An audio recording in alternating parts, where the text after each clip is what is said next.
name is Sergeant Joshua Brown. Good afternoon, sir. Good afternoon.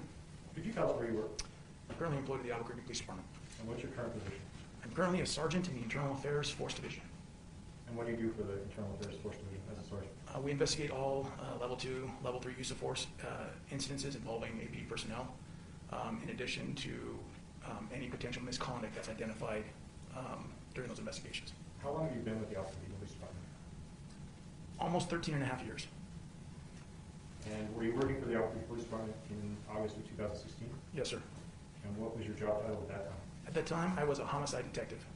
Okay. Are you a certified law enforcement officer? Yes, sir. Have you been through the academy? Yes, sir. Have you been trained in basic police work? Yes, sir.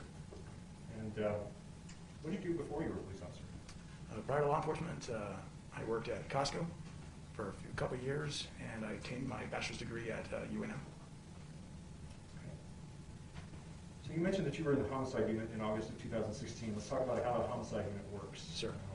So when there's been a homicide, what happens? Is there a call-out? Explain to us what a call-out is. Yes, sir. So homicide unit, at any given time, you're going to have a primary and a secondary detective that's on call 1 week at a time. At this time, during this time, we only had about 5 detectives working for all of Albuquerque, including myself. And so I was on call probably once every 3 weeks. And for the on-call schedule, whenever a homicide comes out, the primary detective and the secondary detective respond to the scene. Okay. And what is the primary detective's role? Primary detective's role is essentially managing the scene, assigning roles to assisting personnel. But overall, essentially it's your baby. You're responsible for the entire case and kind of the direction of where it goes. Are you responsible only on that day, or are you responsible going forward as well? Responsible going forward as well. And were you on call on August 24th, 2016? Yes, sir, I was. Did you receive a homicide call-out related to Victoria Martens homicide? Yes, sir. And what time was that? It's about 5:36 in the morning, if I recall correctly, when I referred my report. I received it at 5:31 a.m. Okay, what time did you get to the scene? Or how long does it usually take to get to the scene? So per SOP, per policy, we have to be on scene within the hour. I responded and I arrived about 6:15 a.m. And what was happening when you got there? So this particular incident, when I arrived, I was the secondary homicide detective because Jody Gonterman, who was the primary, she had already picked one up. So I arrived with the understanding that I was essentially going to assist the other units there because Crimes Against Children unit, they were already on scene. And so when I arrived, I contacted Detective Jeff Jones with CACU and a few others to kind of get a brief of what's going on. And was there a decision that was made that this was going to be handled by the homicide unit instead of the Crimes Against Children unit? Yes, sir. And so at that time, did you become the primary? Yes, sir, I did. So what happened in terms of, you said you kind of manage the scene, you take the lead, so what did you do? So prior to any direction, we do what's called a homicide briefing. I'm sure you guys have seen it's a big white van that typically goes out to these major crimes. So that van was out here on this scene. And myself, the primary criminalistics detective, as well as his secondary, not a secondary, but primary criminalistics, a representative from the the DA's office, and multiple other people attended a briefing that was given by the initial responding officers. From that briefing, after we've obtained information of what we have thus far, then I can start directing, people to, hey, can you go canvass over here? Can you go do this interview over here while I handle this? So, okay, so you mentioned that there was a handoff between the Crimes Against Children unit and the homicide unit. Yes, sir. Did you summon additional detectives to assist? Yes, sir. And was that before or after the briefing? So that was, I believe, during the briefing. It was Sergeant Lowe at the time, Corey Lowe. Talking with her, we decided that we needed additional personnel to assist with the scene. So I ended up requesting anybody available from the homicide unit, and she requested anybody available from the robbery unit, who she was in charge of at the time, to come and assist. So how many additional detectives arrived at the scene? Quite a few. I could refer to my report for the briefing. If that, so we had Detective Amanda Wild, Detective Sarah Alvarez, now Sarah Castendique, Detective Catherine Wright, obviously criminalistics, Nick Lasker. My representative was there. The PIO was in the briefing, Fred Duran, Officer Sennett, and Officer Enier did the briefing. It was Detective Howie, Detective Leah Akata, Detective Shu, Detective Juarez, Detective Kaplan, Detective Shook, Detective Corey Church, Detective Adam Perea, Detective Lopez, Detective Jordan Merrow, and Detective Garnered assisted. That's a long list, Sergeant. Yes, sir. Is that typical for a homicide scene? Yes, sir. Now, you told us about the briefing process. So you attended the briefing that morning. What did you learn? Let me ask you, who was giving the briefing first? So Officer Enyart gave the briefing, and then Officer Sennett also addressed us as to his involvement. Okay. And so what did you learn during the briefing? So during the briefing, we learned that Officer Enyart and Officer Sennett were dispatched to 4701 Irving, essentially in reference to a battery call. They initially believed that they were responding to, an individual battering another. Upon their arrival, they went to apartment 407, which is where the original 911 call came from, and they contacted a male who they identified as Fabian Gonzales, as well as a female inside the apartment identified as Michelle Martens. During their contact, which was somewhat brief, they learned that Michelle made a statement saying, "I think she killed my daughter." They then asked who, and it's on their OBRD, but Fabian said, or they asked who the lady is up there in relation to them, and Fabian said, it's like my friend is up there. And they said, which apartment? And they said 808. So at that point, the officers went from 407 to 808. They began to knock on the door, and at this point it was kind of like, there was really no answer. And then it appeared that Jessica opened the door slightly, saw the officer there, and then slammed the door shut. Sometime, like maybe a minute or so after, the officer walking down the stairs, and they noticed Jessica Kelley walking essentially like northwest around the building, and then started walking south towards them on the sidewalk. They contacted her and detained her, and during this time, she made a comment of something to the effect of, "I didn't do it." And then you can hear the fire alarm. Officers stated that they heard the fire alarm, so they went back upstairs because they knew that there was mention of a little girl may have been deceased inside the apartment. And upon going back up there, hearing the fire alarm, they noticed that the door was ajar, but the little door hook or little door chain was on, and so they couldn't push it open. And so I believe Officer Sennett kicked the door in, and they described that when they went in, they saw blood everywhere, and then they saw Victoria Martens in the bathtub. So you told us about Fabian Gonzales, Jessica Kelley, and Michelle Martens and their role from that initial briefing. Yes, sir. Were all three of those individuals detained at the time? So they were all separated in vehicles. We were told that Fabian and Michelle were still on scene, and then Michelle had been transported sometime after to Presbyterian to have her head wound examined. And then we were told when we got on scene that Jessica Kelley had sustained an ankle injury, and so she was transported to the hospital as well. So the only one that was on scene when I arrived was Fabian Gonzales. Okay. And so based on that description in the briefing, who did you consider to be a suspect at that time? At that time, we looked at Jessica Kelley as our prime suspect. Okay.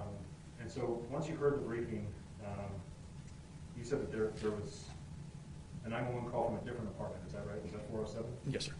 So what did you do with respect to apartment 407? So myself and Detective Garnered, after the briefing, we went and interviewed the occupants of 407, which were identified as Rachel Scott and her husband Sullivan Scott. And essentially during the interview, they stated that a male came and started knocking on their door. They contacted him, and he stated that he was fighting with his girlfriend's friend in apartment 808. And they stated that shortly after that, Michelle Martens came down and made a statement saying, "I think she killed my daughter." They then proceeded to tell me that while they were down there, that Fabian removed, he had one black sock on. Fabian removed that black sock, and Michelle removed her socks, and they both put their socks in the trash can in their kitchen. Okay. Did you obtain a consent to search from the Scotts? Yes, sir. Okay. And what did you do about the socks in the trash can? So after obtaining the consent to search, I provided that to criminalistics and notified Detective Lasker and requested that they collect those socks out of the trash can. Now, what about the other officers that were there to assist? Did you assign them to canvass the area? Yes, sir. And what's involved in canvassing? So canvassing is very common in any homicide investigation that we do. I'll have typically two go at a time. I'll have them go to either residences around the location of the incident or apartments, around the location of the incident, just to see if anybody heard or saw anything that may be pertinent to the investigation, currently or later on. And what about warrants? Do you need warrants to go into places? Yes, sir. Did you have someone write warrants? I did. I had Detective Amanda Wild. So at that point, are you able to enter the crime scene? So at this point, no. Okay. There's an officer that's posted, and he's posted just at the front door to ensure nobody enters the apartment until a warrant is obtained. Okay, so what's your next step? So at this point, after contacting the Scotts and doing that quick interview, Detective Garnered and I then decided to contact Mr. Gonzales. Okay, that occurred at approximately 8:44 a.m. And so prior to contacting him, it is important to note that while we were on scene, Fabian was en route to get photographed in a crime van, I believe. And in passing, we were much closer than you and I, probably within 2 or 3 feet. He's passed me and he looks at me and he just goes, "Hey, can you tell me how the little girl's doing?" And I remember that vividly. After that, then obviously he does his photographs. We do the interview with Scotts. So after that, then we contacted Fabian again. I contacted Fabian with Detective Garnered at 8:44 a.m. on some steps that were just east, like on the backside of apartment 808. And did you record that interaction? Yes, sir. How did you record it? On a digital recorder. So is there audio? An audio recorder? Yes, sir. It's an audio recorder. Yes, sir. Now let's just talk about the interview with him a little bit. So at that time, did you know anything beyond the briefing when you spoke to him? No. And the general answers that you received from him, were those satisfactory to you? No, sir. In what way? There was a lack of detail. During my experience as a homicide investigator and investigations in general, I'm typically looking for detailed answers. When I do my interviews, I'll ask them kind of like, I'll give them a large time frame thing. Hey, what did you do today? And I'm expecting for them to give me detailed answers. And then the moment, at the point where those details kind of start lacking and it's just kind of real vague answers, that's kind of my area that I start focusing on. And in this situation, as you jurors will hear,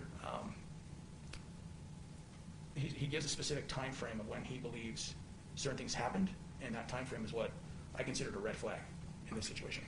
So we talked about what you focus on. Now, as a homicide detective, did you receive particularized training Yes, to be sir. a detective? Yes, sir.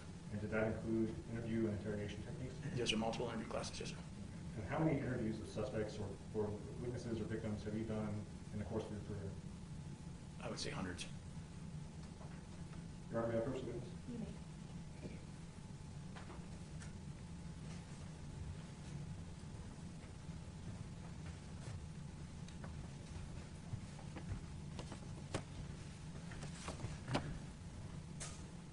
Sergeant Brown, I handed you an envelope that's marked as State's Exhibit 325. Do you recognize that envelope? Yes, sir. I do. Does that envelope contain an audio recording of your interview with Fabian Gonzales on August 24, 2016? Yes, sir. It does. Have you reviewed the flash drive that's contained in that envelope? Yes, sir. I have. Now, it contains 2 different files, one with and one without captions. Is that right? Yes, sir. Have you reviewed both of those files? Yes, sir.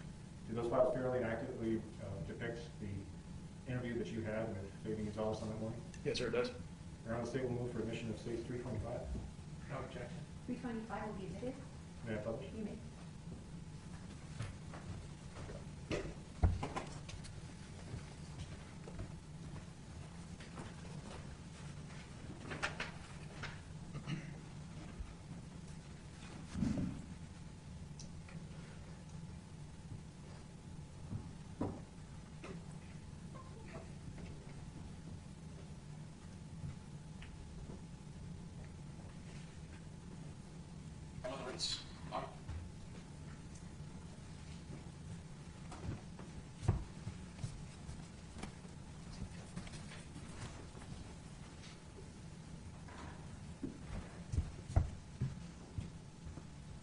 Excuse me, Sergeant. Just to correct myself here, there's just one file with the captions. Is that correct? So, yes, sir. That's right. It's August 24th, 2016. As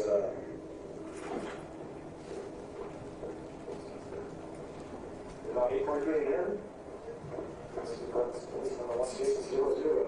76 will be interviewing.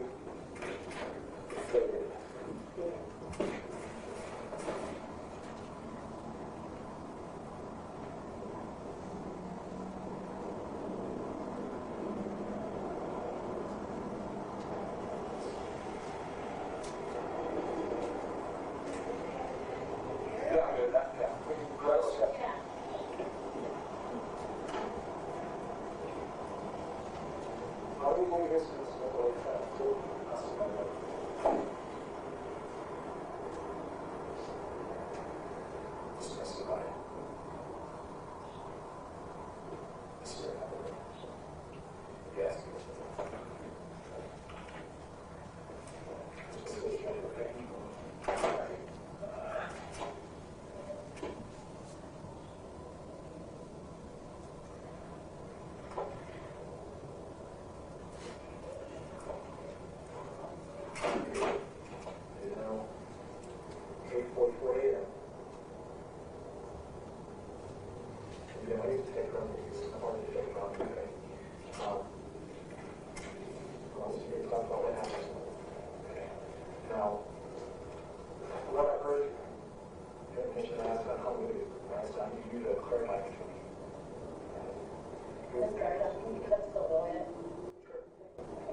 hope you guys can please go and that's it. I can't explain it. So I said, okay, here you come here. And it's like, that's the pony, go here. You're not going to stop it. You get guys in the treatment. Okay. How did Michelle look at the song? Can you describe it? Like, very bloody. Like, she, how do you sort of case? Scary. Scary. She was like, that's what's going to happen. And I was trying to get, but like I said, I got here one time, she tried to get back, and I was kind of, I lost it. I don't know. You got it in your head? Yeah. Oh, okay. You only got it in your head. She got me, you know what I mean? Two. Okay. So after that, kind of, for the mother, she's a little bit, you know, but, you know, I can't, it's too hard, so I don't think there's no beating. If you lost it, it was kind of hard to hold up, man. You know, it lost you, I know. This is the case of that. This is scary, where we're into that. I just don't remember now. Can you tell me about Jessica? Jessica? Like, why was she staying here? She was getting here because she wanted to get a mom. She was living here. And his mom was in the room. Okay? So, the doctor said, okay, it's 1 or 9. I said, no. She said, I can't remember, Mom. She said, I just wait for the child to come tonight. She came in the morning. Okay, well, then I got a fine. You know, where's that? Where's she at? Okay? She's kill me, okay? You get the child. And I do, I'm going to change my special kids. I just kind of feel like I said, well, so she's only here, so that's, it's got something, you know, I said, okay, if it was 100, you know, okay, well, the last thing I know is looking at that, she was walking around, what are you doing? She was questioning me. What did she do? She left that before this happened to you? Yeah, Like, you know how long? I didn't even like, 48, yeah, you know, she said, oh, I'm sure you're looking for, so I said, oh, she was going to sit down. She just said, oh, if I get to me, I'm funny, try to figure it out. Stop. What's it up? Good. We're not talking to you. Let me see her. Stop. Let me get anyone. I don't know. It was scary, man. I just didn't shoot that shit. I'm probably not going to my dog. Hey, she just shit. Does it behavior that is normal for her? No. I've never seen it. Ever. Okay. I do like her mother, you know, I'm trying to get her. I should do that. Okay, well, information that we also were told is that she used to release your business? Yes. Okay, that's not true? Yes. Okay, when did that happen? 2 years ago. Oh, wow, okay. You know, you mentioned about her past. Yeah. What was her past? She was good last day. You know, she was very kind. She would let go of all people in there, you know, this and that, you know. Okay. And a couple of things, child stuff, you know, you never heard of that stuff going on. She did not notice she was I guess. Oh, really? Yeah. I don't know about coffee yet, I've seen that a lot. But I really never really ever shaved her. I shaved her when we were kids, when we were younger. I got my baby myself for 10 years old, you know. 10 and stuff. Other than that, but I heard about that part. Like, coffee never really gets me, you know. But I thought she changed because she was cut off. She was really good. You know, and you know, look, because I took her out getting her life, and she used to see the problem. She was got to eat. Then she didn't stay there. And then she said, well, when I said to her, I said, after the months came out, I was like, what are we going to do? You're going to do this further. You know? And I was thinking, we were thinking about that, okay, we were kind of thinking about it, and then you just, you know, we got the people, and I said, well, I'm actually going to buy it. So how long has she actually been in this part-time? 68. She came here 2 days ago? Yep. So that's the 22nd? Yeah. And the working was, she didn't come on the east, and she didn't come on the east, and she didn't come on the east. Well, while she was here, you noticed that she didn't any type of drugs or anything like that? She can't come up, I think she was back on. She was What was your first choice, you know? she was drinking, and she was at hospital. At the hospital? And okay. Okay, how about drinking while she was here? No, she didn't eat her. This is like how Island investigation, you know what I mean? I guess she didn't eat her, or that she was doing drugs because we were fit, you know what I mean? I guess she was really, it was scary, very nice. She was eating very. I'm trying to remember. What she thinks she has to go up, I guess, go to the drug, and come to drug. And I didn't know that everything for her. When was it? Oh, yesterday, not yesterday, the day before. The day before? Yeah. What was the drug? Yeah. When we talked about for a barbecue, for the one barbecue game, we got the drug, yeah. And she got like that, okay. And I grew up and I had love. She's like, I said, no, I'm keep driving, I want to go to my one day I wanted to do that, I guess we got both of you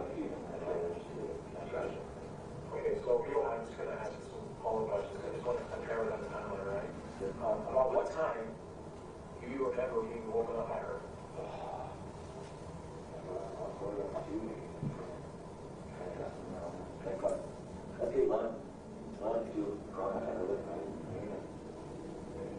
So it's almost 9 o'clock now. Okay. It's not. You hear that? So yeah, it's almost 9 o'clock now. Okay. You think that she woke you up? Let me clarify. Okay. What time did you guys go to bed? We was there like at the across one. This morning? Yes, so I was, we were like, when was you going to that? Yes, the time she makes this good luck. I want her to go there, and then I want something else. You know, I still have to get that trust in her, you know what I mean? You know, can't hit me, you know, flip on, whatever, and I'll get her to get encouraged, but I'm very sure we can find it like that. And then I think I will come around on something like that. 132. How do you know that we do one day? Did you look at a clock or did you look at a phone? Tell me how you know. How I know is because I just have she said, You guys do. she said, I home. Well, you got home the time, so I'm using the email. And then she said, nothing. And then, so, right after she said that, you were like, still kind of waking up, go out and look back, right? You're still kind of waking up. She woke up and said that, that's her home. Like I said, I should look kind of money, and say, and then she goes, hey, could you do that? Could you do that? Yes, you have something else. Before I got here, so I got to do this is a lot of people, you know, she was standing there, you didn't even see it, you know, you guys are home. That's a good, very good. You motion that her hands got her back. Yeah, I didn't hear it, I didn't understand, and I got all, but I was kind of still waking up, and we wake up and kind of, hold it on somebody, you know. Where were you guys at? You make it out in her bedroom. You guys are Lots of bedroom. and that's bedroom, you guys both laid out. What side of the bed, or where was she at? Or what was she I at? didn't know about that, She was on the bed? I didn't know about it, but I didn't know that. Oh, okay, gotcha. Yeah. Okay, and she got home. Because I feel like hold on, so you know, she had him there or something, you know, that's all people. Okay, so she said in the middle of the bed, you motion that she had Yeah, I was like, I told her that, and that's what she said, call the phone, and I said, well, change it, call him right away, okay, she said that, but he wasn't, she said, what time is it, or I said, what time is it, she said, the phone, the 40, you know, I was too far along, I didn't know that after, it was up. Yeah, and then shortly after that, you said that she stopped. Yeah, right away after, that's what I said, we take her away, and she said, first and first, where I'm operating, and she said, of course I used to, right, very deep. So she said, what it is? Yeah. Good. Hey. Come back there. And I was trying to fire off where the caller is, and I was trying to do that again. I didn't know there was even how to answer the caller. I was worried about my question. Where was Victoria at? She won't be able to. And I was like, how she looked coming out. She comes out, hey, put it down, get ahead. I was waiting for it again, you know, so, okay. She came out, and got to him, like, so we didn't really hear it, but some cut off of it. But she wanted to help someone leave and get off her, you know. And she got in that she really went out of it, now. Psychotic. Psychotic? Okay. Case hurt or something. Case hurt? I never seen something like that. The first time you ever seen her act that way? Yes. Yes? Okay. All right. So then, you hire her, you take the hire away, correct? Yeah, and I was like, so yeah, go. Try to go. I guess it's going to be long, so trying to come for it. And I'm going to get the right and pull it up, see it. I said, no. And I do it. How can I get it that? And it's so I don't care, you guys can yeah.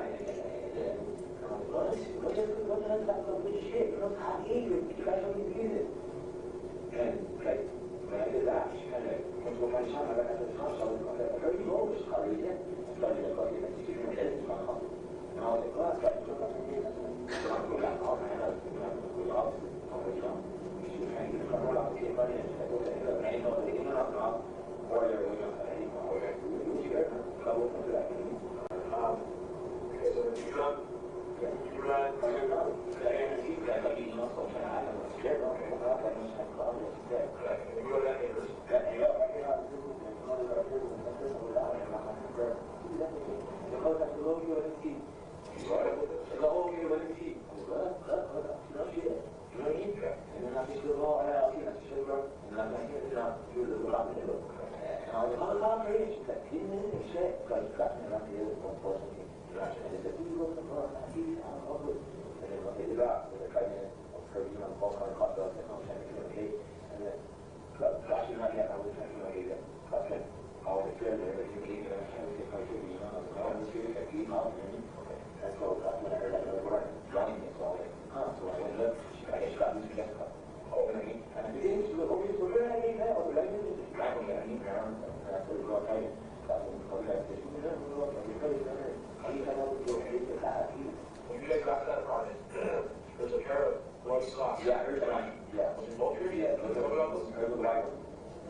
Did Michelle tell you anything about her encounter with Jessica?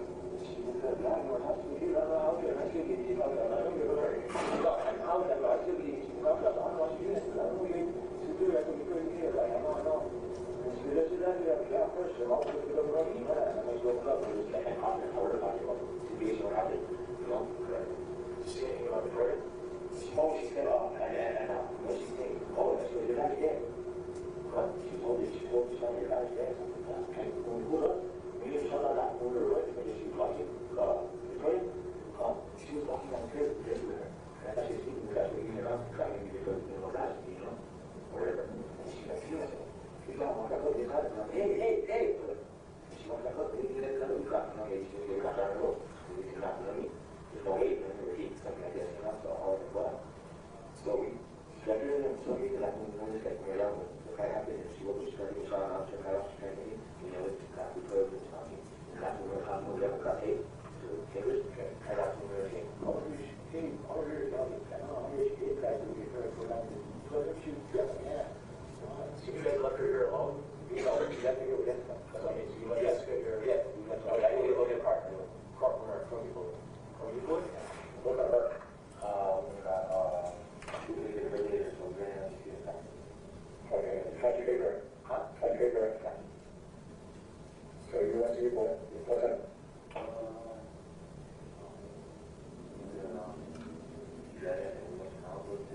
Right here? Yeah. How much was that hurt? Huh? How much was that hurt? The car was the one that put down there, clarified. Oh, yeah, to the car. Three close? Yeah. You look at this, see? Today. Like a today. And what kind of car was it? Shot. Window tray? Yeah, shot. What kind of window tray? What kind of window tray? For which car? Car. What kind of car? The Century. The window tray for the Century?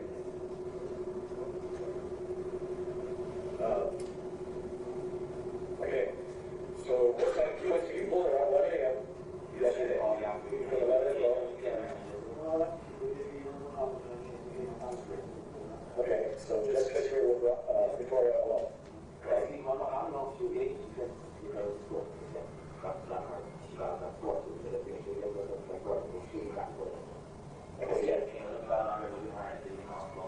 Alright, so when did you start now? Alright, so you went to your pool between 11 and 12?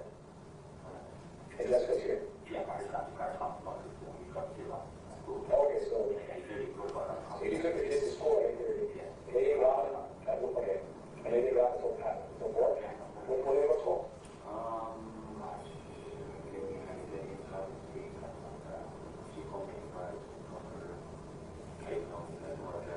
When you dropped the kids on that bus stop right here?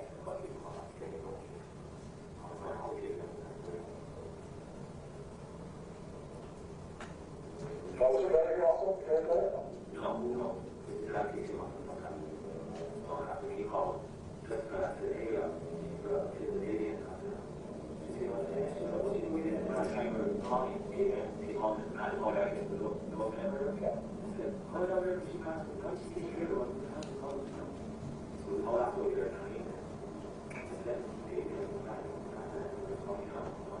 Okay, so I'm just trying to clarify some things so I can't please listen. You dropped Victoria off at the bus stop around 8:30? Okay, and where at?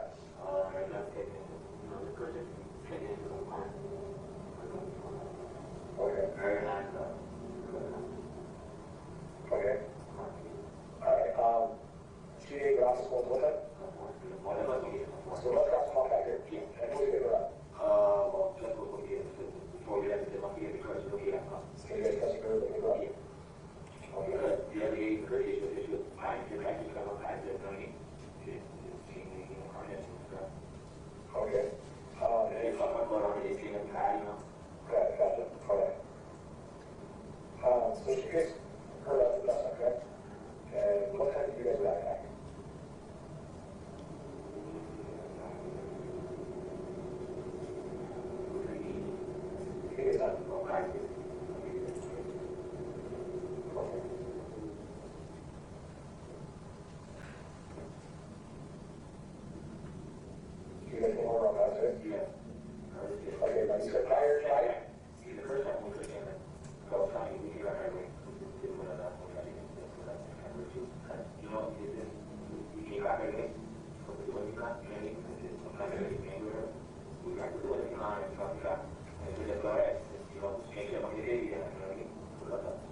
So Jessica saw you guys. Yeah, I should have around. Yeah, you guys need up, you know. You can't even on it.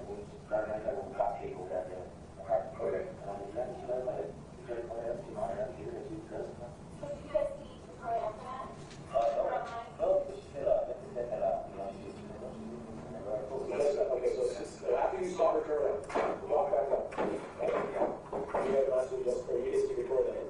Oh, just that. And then we got it in there. So Jessica said she go back around. you can't do that when you grew up, you know. Okay. And then after we kind of noise too, how that, but I'm guiding, all that stuff, we have to learn, she's coming out. No, this is, did you ask us why she's walking down the stairs? Right. That's not normal behavior, man, for anybody to be carrying around a child down the stairs, says stairs, about the money. Go in and I'll get out. She just comes out to go to the theater, she was trying to carry around with her, right? Oh, we do not love this, we kind of read and right? Right. So we got minutes to take.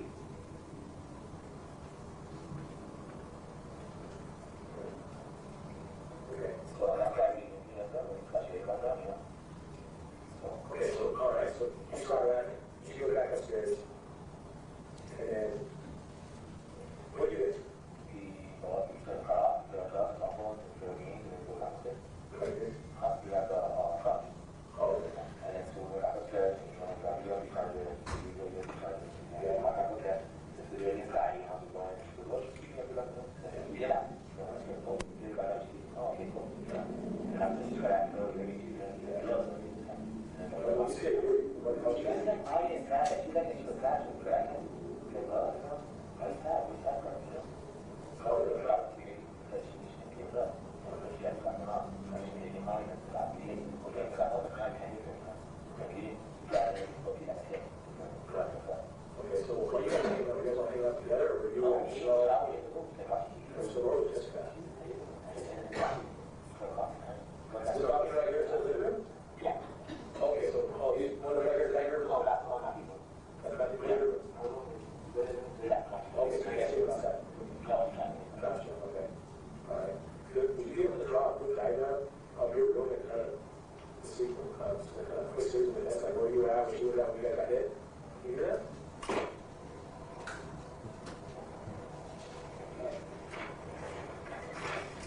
Yeah, people's passwords, you know? All right, okay. Go with that, right? Go with that. You can draw like this, okay, square of your room, and you can draw the bed, what you gotta be doing. This is the room. Oh, this is all about, okay, this is the thing. Can you draw making a balcony to your relation to her? Yeah, this is the balcony. Okay, and then that's the going back. And you go in our room, and this is that, you know. And this is the there's us, you know. And then, you know, the balcony, there's nothing room, and there's the other bathroom, and there's the other bathroom. Okay. And then the door is right there, right? Just the door, you know, the room. And it's not you, no one here like it. And then there's the hallway, right? The hallway. Okay. This is our room, this is the living room. So, we're going down around there, and she popped up, you know, we're back to the case, the balcony, the balcony, the bedroom, okay? She was going out first, and she was going to do it, you know, and I'm not going to do it, yeah, we got this, okay, we'll check it, That's not what she was saying, what she's saying is, she said she asked you if you ever felt that it's so shallow. Never had it. And then she was.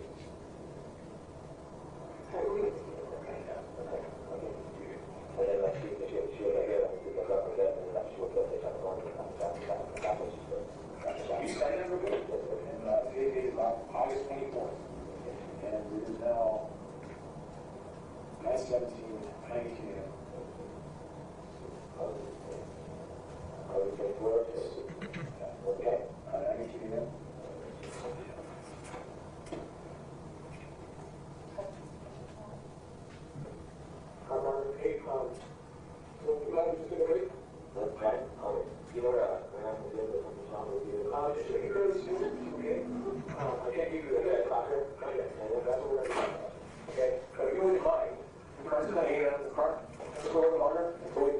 to it, and then we'll come back to you. Okay? Hey, man, I appreciate your time. We will. We good will. All right? And we'll give you some more info when we can, okay? Okay. All right.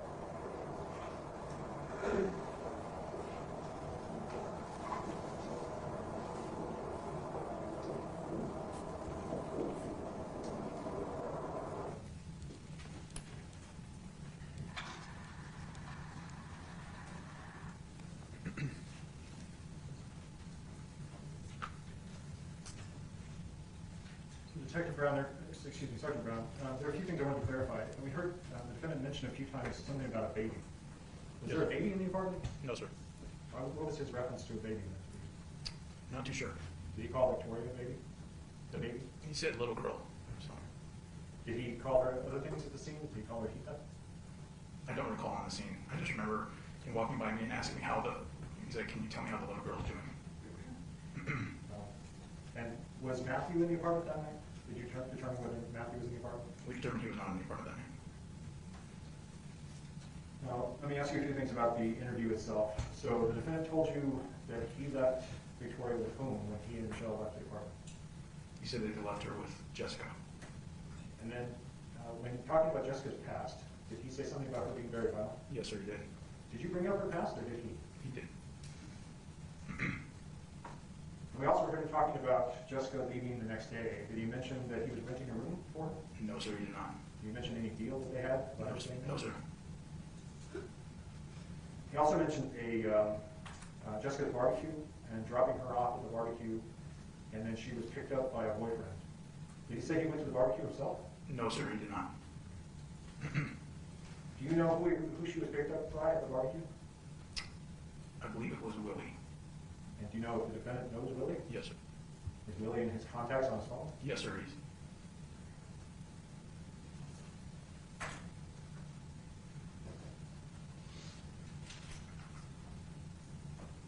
He talked about a time gap. What time did he say Jessica woke him up? So that was the interesting thing when asking him that. Again, this is where I started kind of seeing some potential red flags with this statement. He was kind of all over the place, saying 1 to 140 to 2. And when I asked him, how did you know about this? His answer kind of struck me as odd.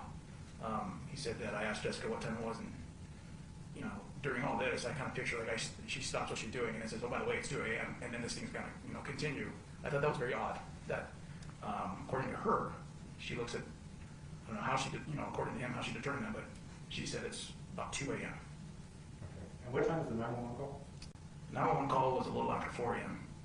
Okay. Would that have been closer to 4:30 a.m.? Yes, sir. Did he explain what happened between 2 a.m. and 4:30 a.m.? No, sir, he did not. Now, the other thing he said is that he yelled for Victoria.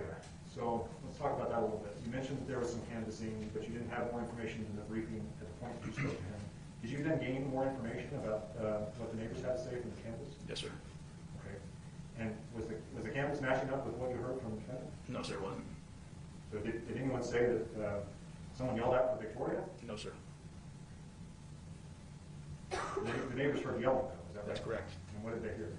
They heard someone say stop, and the time that was given was much later. It was between like 3:40 and 4 a.m. Which again, looking at everything in totality, that's what we look at it as a red flag. There's a lack of detail of these, approximately 2 hours that aren't filled in. And he also talked about the time leading up to seeing Jessica on the stairs. Yes, Did sir. you mention going to his brother's house? No. What was his demeanor during this time? So he appeared somewhat calm, talked very, very fast.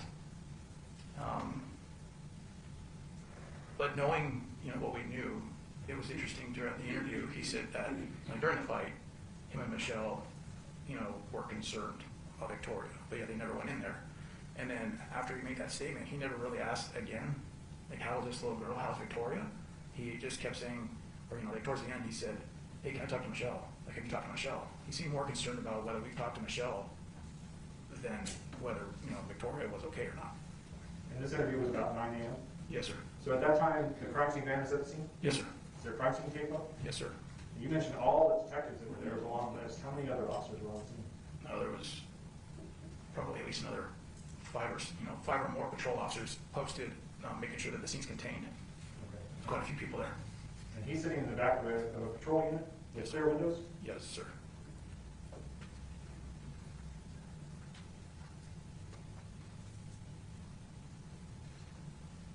So let's talk about the searches that were done. You Yes. mentioned you needed warrants. Yes, sir. So what warrants were written and executed? So we obtained a search warrant, at the direction of me, Detective Amanda Wild. She constructed a search warrant for apartment 808 in order to grant us access to the apartment. That way we can go inside and begin evaluating essentially what we're dealing with. Okay.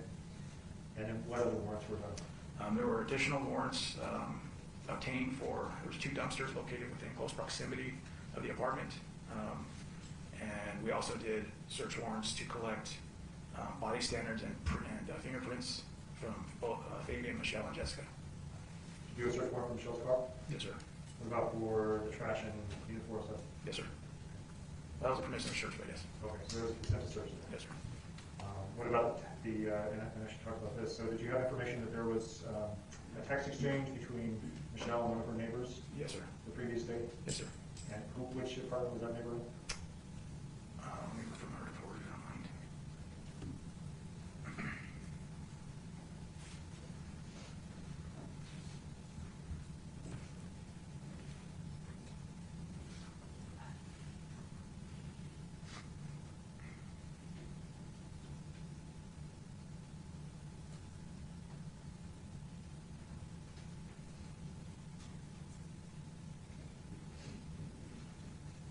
So it's going to be the tenant in apartment 401.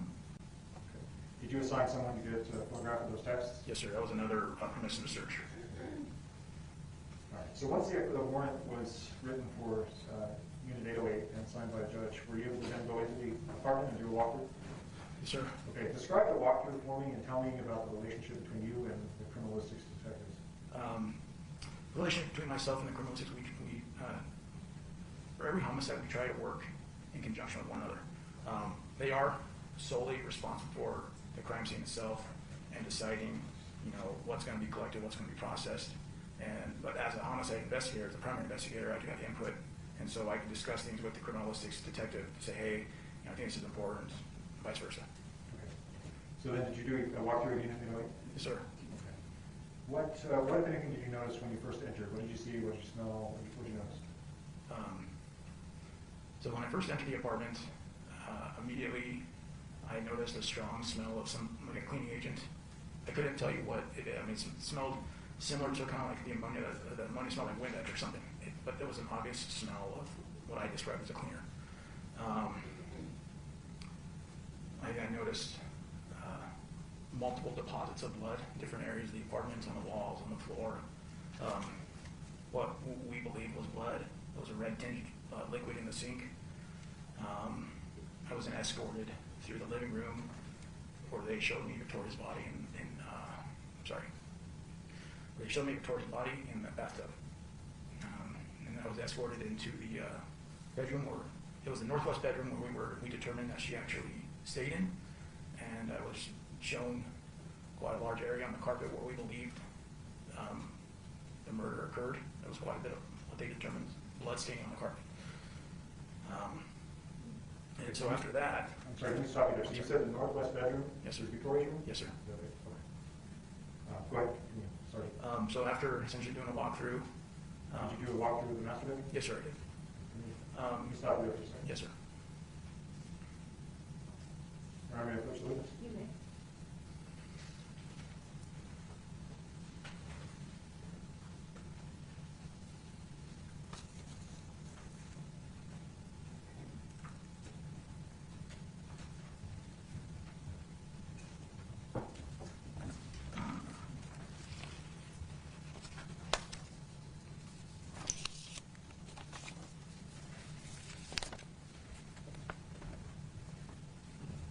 Sergeant, I've handed you what's marked as State's Exhibits 327 through 331.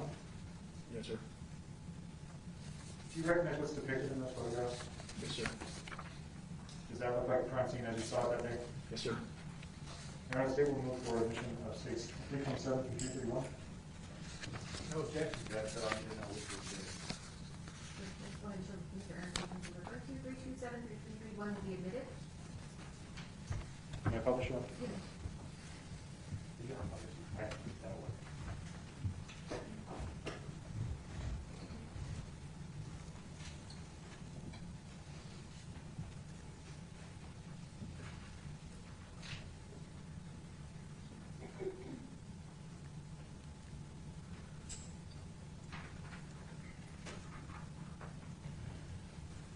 So what are we seeing in this photograph? Appears to be a photograph of the inside of the master bedroom, leading towards the bathroom. The master bath? Yes. Okay, so this door right here, would that be the master bath door? Yes, sir. And this purse here appears to be hanging on something, you know what's hanging on? I believe it's a closet. There's a closet door right next to there. Now, Sergeant, are you familiar with the fact that the criminalistic detectives used LCD? Yes, sir. Did you see the scene with scene markers and with the LCD after it was used? Yes, sir.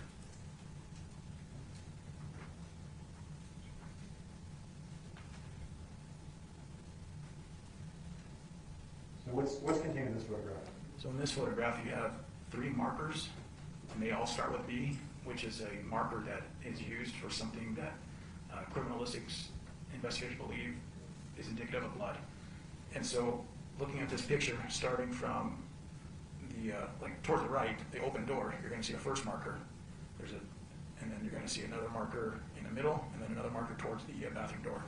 And this is state 328? Yes, sir. And there's essentially on those markers, there's like a little drop of a substance that tested for undeposited for blood next to each one of those cones. This is 329. Is that a close-up of 328? Yes, sir. And that marker on the top, you can see right next to it, there's like a dark. Right there? Yes, sir. Yes, sir. Now, in those markers, it looks like to me that says B28 and B29. Is that right? Yes, sir.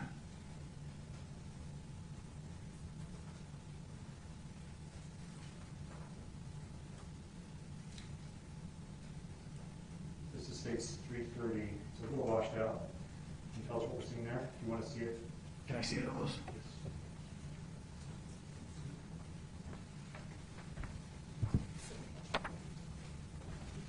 Okay, yes, sir. On this photograph, there's a door jamb, and it appears to be a smear mark of what appears to be blood on the door jamb. Do you know where that door jam is? I believe it's in front of, it's the entryway to Michelle's bedroom. Is it the entryway or is it the master bath? I'm sorry, it's the master bath. 331. Is that a close-up of that Yes, sir. photograph? You can see that red tinge on the door frame. Does that appear to be blood to you? Yes, sir, it does.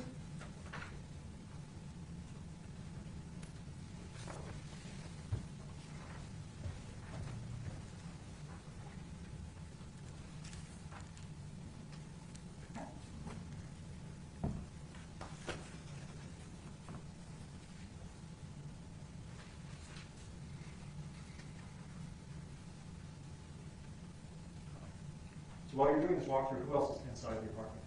So during this walkthrough, it's myself, a member of the DA's office, criminalistics, and OMI. And how are you protecting the crime scene? So when we walk in, we all put gloves on, and we're also told that some of the carpeting may have been a little bit wet, and so that we all put those like hospital booties on so we didn't get anything or walk in and contaminate. Where was the carpet that was wet? I believe it was the carpet in the Victoria's room, which is the northwest bedroom.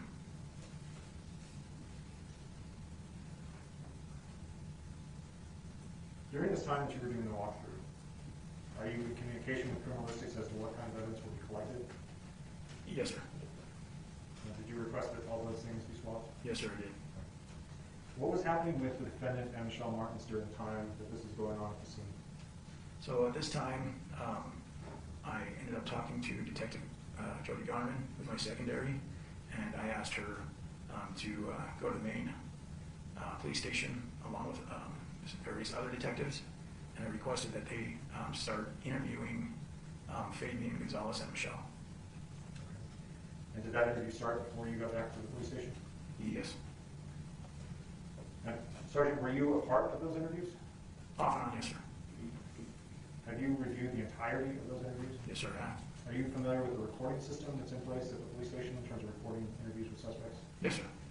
Did you pull the recording personally for the entire interview with the defendant in this case, Fabian Gonzales? Yes, sir. There were multiple discs. Did you review that in its entirety? Yes, sir. Your Honor, may I first witness?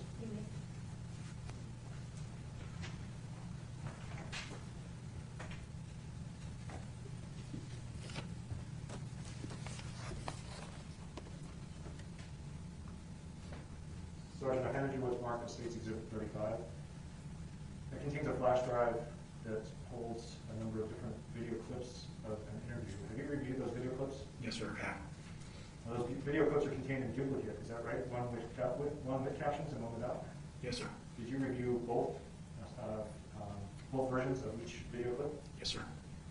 And do the video clips that are contained on that flash drive, do they fairly accurately depict the interview of Fabian Gonzales on August 24, 2016? Yes, sir, they do. Your Honor, the State will move for admission of State's 335. No further objection. 335 to be admitted.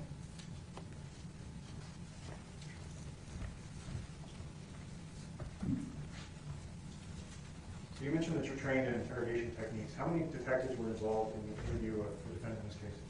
Multiple. Detective Jody Gonnerman, Detective Corey Church, Detective Mike Shook, Detective Jared Wattis, and myself, all assisted. And are all of those detectives also trained in interrogation techniques? Yes, sir, they are. Let's talk about that a little bit. So when you interrogate somebody who may or may not be a suspect in a homicide, what is your initial goal? To get a baseline of all the information that they have at the time, and to, build rapport with them, try to get them to essentially trust you and communicate. Trying to get them talking. Yes, sir. Is that right? So in terms of getting them talking, does it help to go in there and attack them and yell at them and make accusations? Not at all. Okay, so what do you do? So I, talk to them just like I talk to anybody else, real friendly, calm demeanor, conversational tone. I introduce myself, explain to them what I'm doing, who I am and what I'm, why I'm there. And then essentially I let them go, when I say let them go, I let them try to explain, their side of things. And I try to let them do most of the talking initially. That way I can absorb as much information as possible. That way I can start kind of analyzing their statement before I kind of start picking it apart, so to speak. Okay. Now, in a little bit, we'll see a few clips from this interview. But what we're going to see is the defendant's in his shorts. Was he in his shorts the entire time? Yes, And did this interview take several hours? it did. Well, why was he still in his shorts? So initially, he was when he was photographed, and after we did the first interview, it was determined that we needed to do a second interview and that he may have potential evidence on the outside of him, on his clothing, and so we kept him in that until we can have someone, a criminalistics investigator, come and collect those clothes and essentially swab them and process them. Okay. Well, do you know if it was cold in that interview room? I know there was a mention of it, not by Fabian, but one of the detectives, Louis Court Church. They asked him if he was doing fine. He said he was fine. Do you know if he was given snacks or water or anything like that? Yes, sir. Multiple times he was offered snacks, offered water, offered bathroom breaks. Was he granted his rights? He was. Well, let's talk about that. So initially you said you weren't sure on scene whether he was a victim or a suspect or what his role was. After you interviewed him on scene and you were not satisfied with his answers and it seemed not to match up with the canvas, did he then become a suspect? At that point, yes. And I let him know. So after the interview, we placed him in the back of a police unit that was there. And I talked to Sergeant Corey Lowe just briefly, and she said, hey, based on the canvas, we're hearing that, this altercation's occurring between 3:45, 4 a.m. And I told her what Fabian said, and we were like, okay, yeah, his statement's not matching up to what everybody else is saying. So at that point, I opened the door and I, explained to Fabian and said, hey man, unfortunately, based on what I'm hearing right now, some of what you're saying is not matching up with that. So I'm going to need to re-interview further, and so I'm going to advise you your rights. And so at that point, I did advise him his rights. Okay. And in fact, he was advised of his rights the second time when he got to the police station. Is that right? Yes, sir, he was. Now, one of his rights is that he can stop the interview at any time, right? That's correct. Did he ever ask to stop the interview? No, What would have happened if he'd asked to stop the interview? I I would have stopped the interview. Are you legally required to stop the interview if you asked to do so? Yes, sir, I am. We heard a recording of your arrest of Jessica Kelley in this case, and she said something about go find the real killer and wanted to talk about why she was being arrested, and you stopped her. Why did you do that? Because she requested to speak with an attorney. So was that you respecting her rights? Yes, sir, it was. So let's go back to the scene, Sergeant. You were still at the scene while these two individuals were being interviewed. Yes, sir. What else happened there at the scene? So while at the scene, it was then determined to, and if I remember, refer to my report.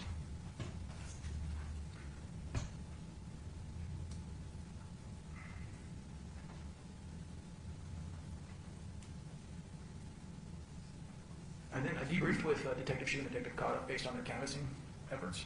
And again, you know, what they were saying as far as the timeline, it did not match up with Fabian's statement of this altercation occurred at 2 a.m. and happened really quick and stopped. Okay. Well, let's talk about the two things at the scene. You mentioned the socks in 407. Yes, sir. Were there a number of socks found at the scene? So in 407, yes, there were 2 white socks found in the trash can and 1 black sock. What other socks were found at the scene?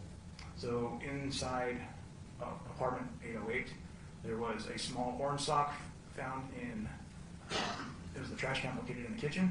There was also another larger white sock found in the kitchen, in the trash can in the kitchen.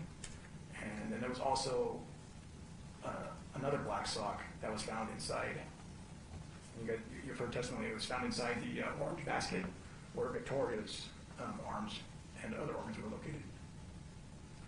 Was there a sock found outside? No. Is there a sock found next to Jessica Kelley's sample? Oh, I'm sorry, yes, outside in the front, yes. Is that admitted? I believe it's Exhibit 191. Yes, that sock, so she had an injury to her ankle, and so her sandal and sock were removed. And then she was transferred, and she still had the other sock on, and she's transported to the hospital with just 1 sock.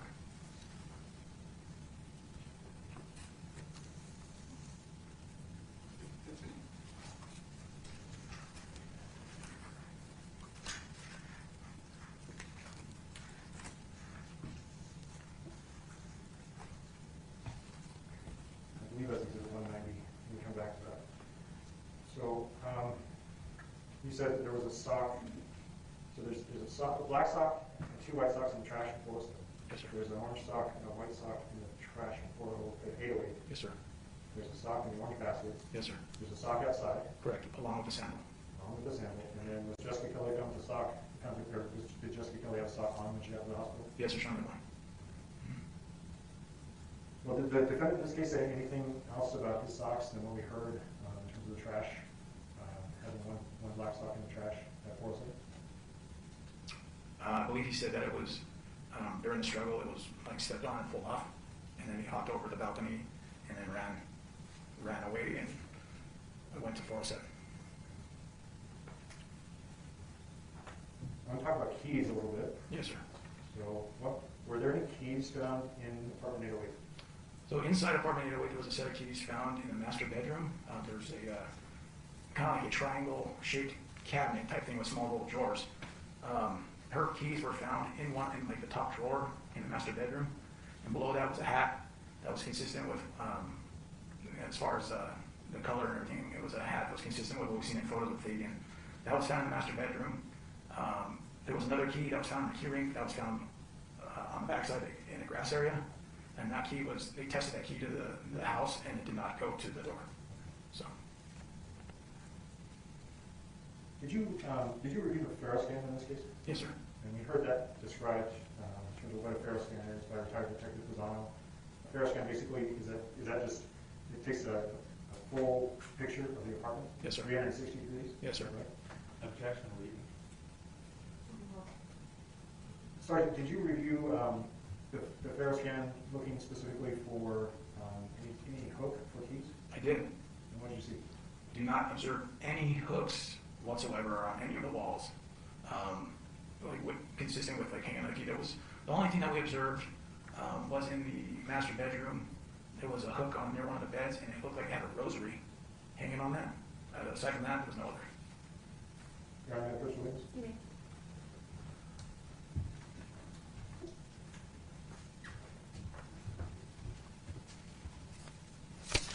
Sergeant, I handed you states 334. Yes, sir. Is that the keys you just described? Yes, sir, they are. And is that an accurate depiction of how those keys looked when the apartment was searched? Yes, sir. Your Honor, state will move for admission of states 334. No objection. 334, will be admitted. May I publish? You may.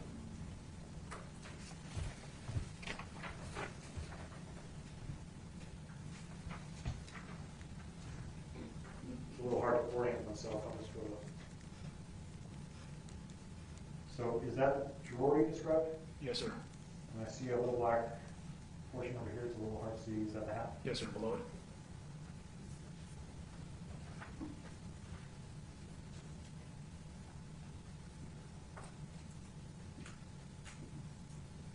So I want to talk a little bit in terms of your walkthrough and in terms of your knowledge of the scene in this case.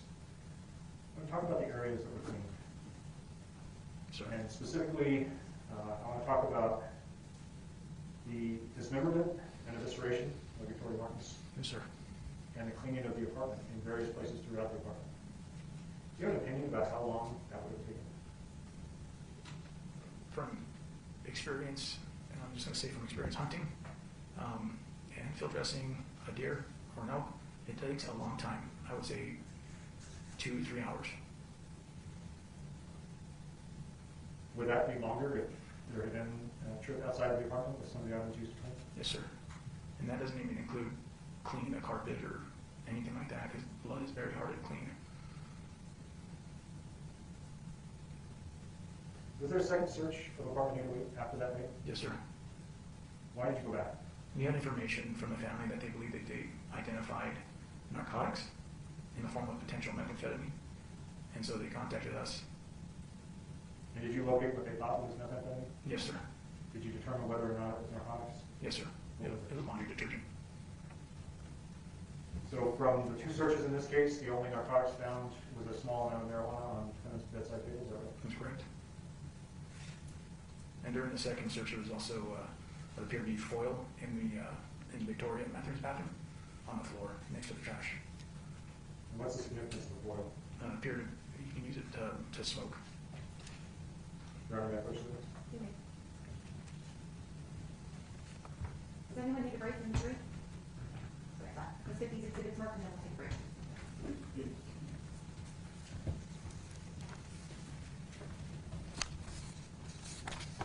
Sergeant, I handed you 332 and 333. Yes, sir. What are those depict? 332 depicts, as I stated, this is from the bathroom where Victoria was found in. Next to the trash can and next to essentially the sink on the floor, there's a piece of foil. And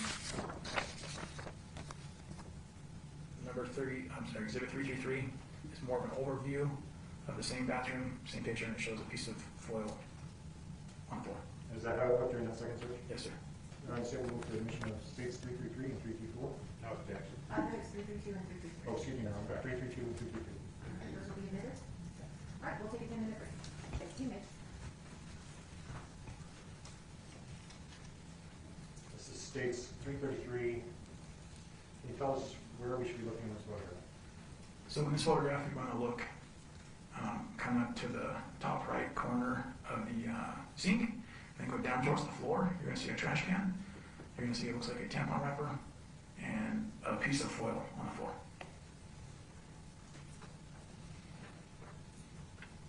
This is states 332. Is that a close-up of the same thing? Yes, sir, it is. Is that the foil on the floor? Yes, sir.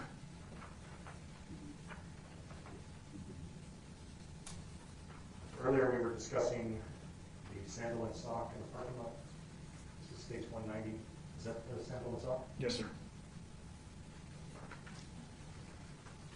During the second search, were the smoke detectors processed? Yes, sir, they were In what way? latent prints. They were they were tested for prints. Do you know if there was anything of significance found? Nothing of significance was identified. I'm showing you states exhibit 132. Are those the smoke detectors? Yes, sir.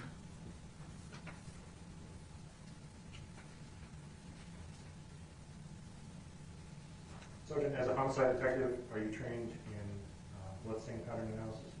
Yes, sir. In your experience, assuming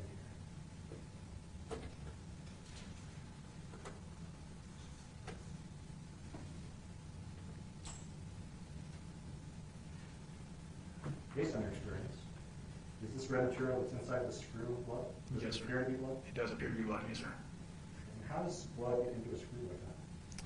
So you have to have a decent amount to essentially, it's transfer. So you have to have blood on something. That object has to come in contact with the screw. And that, in turn, would deposit the blood on whatever object it is into that crack on the screw or on the faceplate. Okay. And in your experience, why is there no blood on the outer part of the screw? So as you can see, and this is something we noticed immediately, in the small crack, there is what appears to be blood inside. But there's no blood on the outer surface or around, and it appears to have been cleaned off. This is stage 131.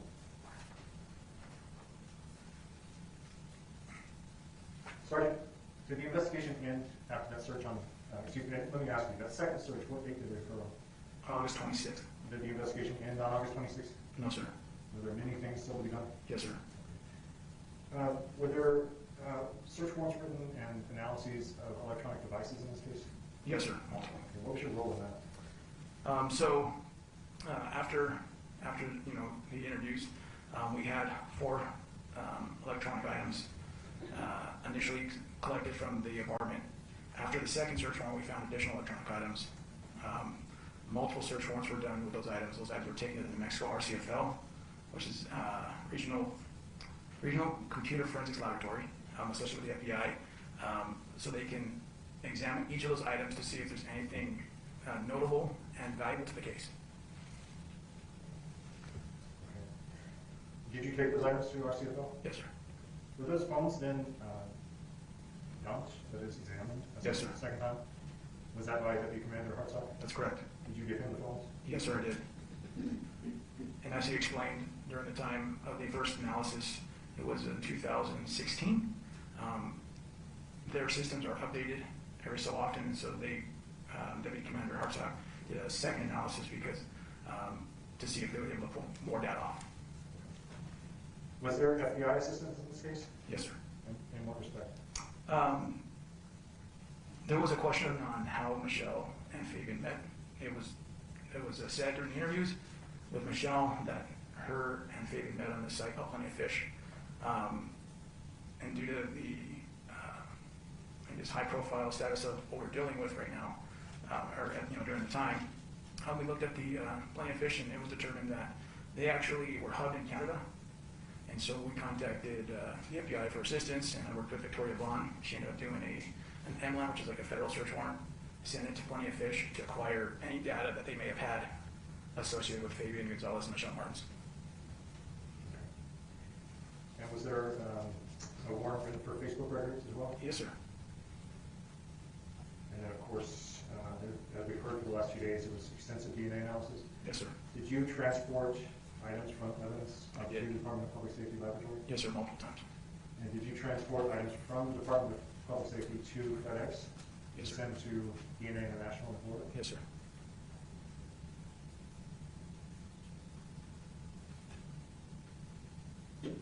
Excuse me, Sergeant. We've heard a lot about this case, an extensive investigation. Can you describe how this homicide investigation differs from any other homicide investigation? Well, for instance, the magnitude of what we're dealing with is the highest I've ever experienced, not only myself, but in crimes against children, everybody that was out there in homicide, this was the worst crime I've ever investigated. Additionally, the amount of footwork that needed to be done was most extensive in this case than any other homicide I've worked or any of my colleagues have worked. Via getting phone records and tracking down associates. There was so much that needed to be done in this case. And you mentioned there were 5 homicide detectives in the homicide unit in 2016. Yes, sir. So given the extensive investigation in this case, the magnitude that you described, Yes. were you dedicated to this case alone? Unfortunately not. I was on call every other week, and I was picking up homicides every time I was on call almost. How many homicides did you have in 2016? I believe it was in the mid-80s. We broke the record in 2000. I'm sorry, in 2016 it was in I believe the high 70s. 2018 we broke the record at the time in the mid-80s. So how many homicide investigations did you pick up after being on call once you had this investigation started? after being on call, so August of 2016, I picked up approximately 15 or so more. And I was required to work all of those in addition to working this. Given the nature of your caseload and the nature of this investigation, was another detective brought in? Yes, sir. Detective Rich Lewis.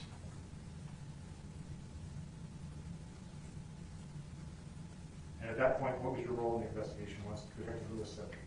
So at that point, I would periodically meet with you and the team to discuss if anything else needed to be done, see if Rich Lewis needed assistance. I believe he came in mid 2017 and essentially kind of picked it up from there and started kind of running with it. And so I would consult with the DA's office regularly. You were still primary? Yes, sir. All right. Well, let's talk about a little bit about the interrogation again, an Yes, sir. interview with the suspects here. Before we get there, I want to ask you: have you investigated other crimes involving methamphetamine? Yes, sir. Okay. And when you investigate those crimes, does everything make sense? No. Kind of explain that for us, please. I can say from my personal experience, the worst homicides that I've ever investigated there was methamphetamine use, and so it's not expected that everything's going to make sense. Do you see rational decision making by the suspects? No, sir. In opening statement, Mr. Ahrens said that Fabian Gonzales, Michelle Martens, and Jessica Kelley were examined, and the only person who was found to have drugs in their system was Jessica Kelley. Were Fabian Gonzales and Michelle Martens tested for drugs? No, they were not. Objection, Your Honor. Effort?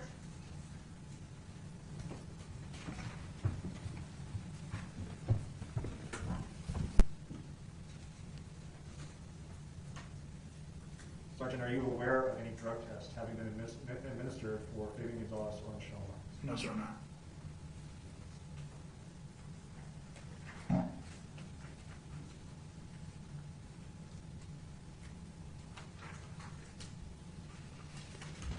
You want me to publish? Will you publish it? 335. Sure.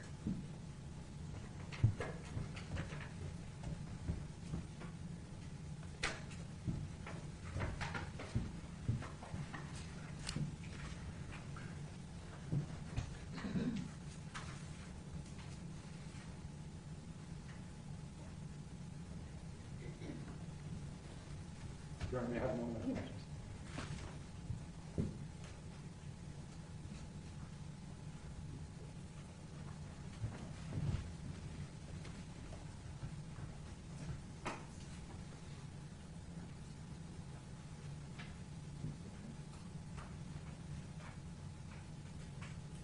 Your Honor, may I approach the witness? You may.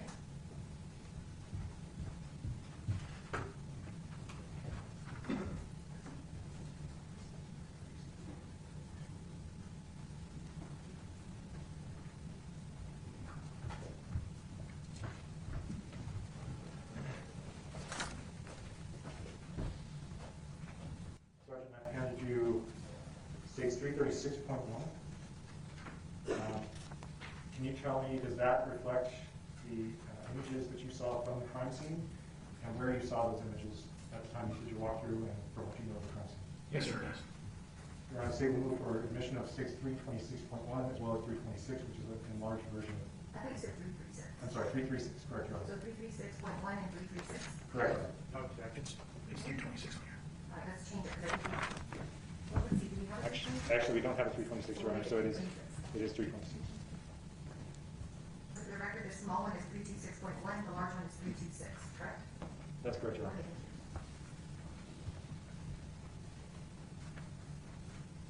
thank you. Sergeant, if you could just walk us through, let me zoom.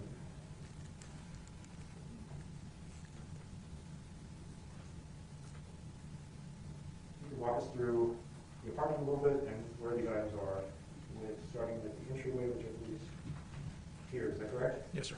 Yes, sir. Okay, and so we move here, this one here, corresponds to this photograph, what is that? Correct. So that first X is a small little laundry room, and this is going to be the washer in that little room right next to the kitchen. Okay, and moving this direction toward the kitchen, right here. What is that X? So there was a small droplet of blood found on the floor right in front of the sink, and that's P6. Okay. And the next one in the kitchen? Right above that is a marker for the knives in the knife block. And that would be here? Correct, and that was found in the kitchen. Well, okay. And there's X here, there's a line going this way.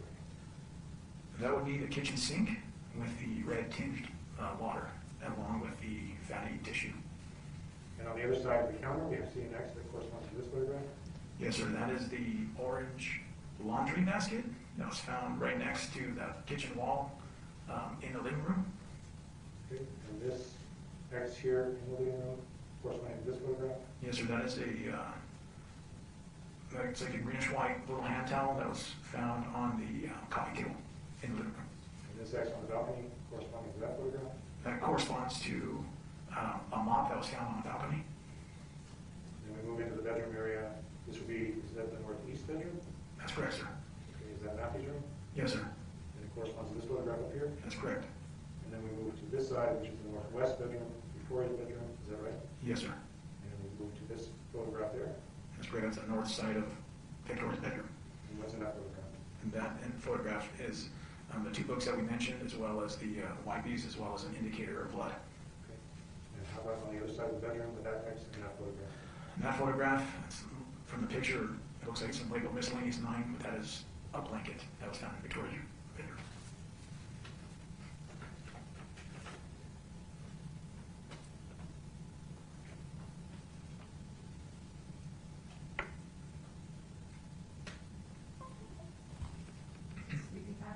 Correct, right. 325. Without caption.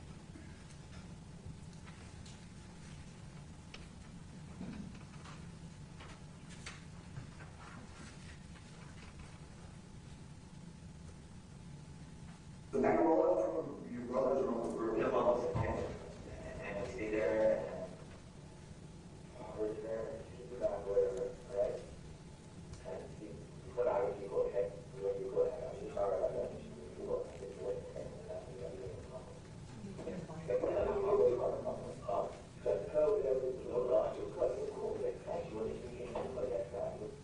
We'll bring the mic closer, because I could turn the sound down in the courtroom, or we get the echo. So, I don't know if you can put the mic closer, that might help.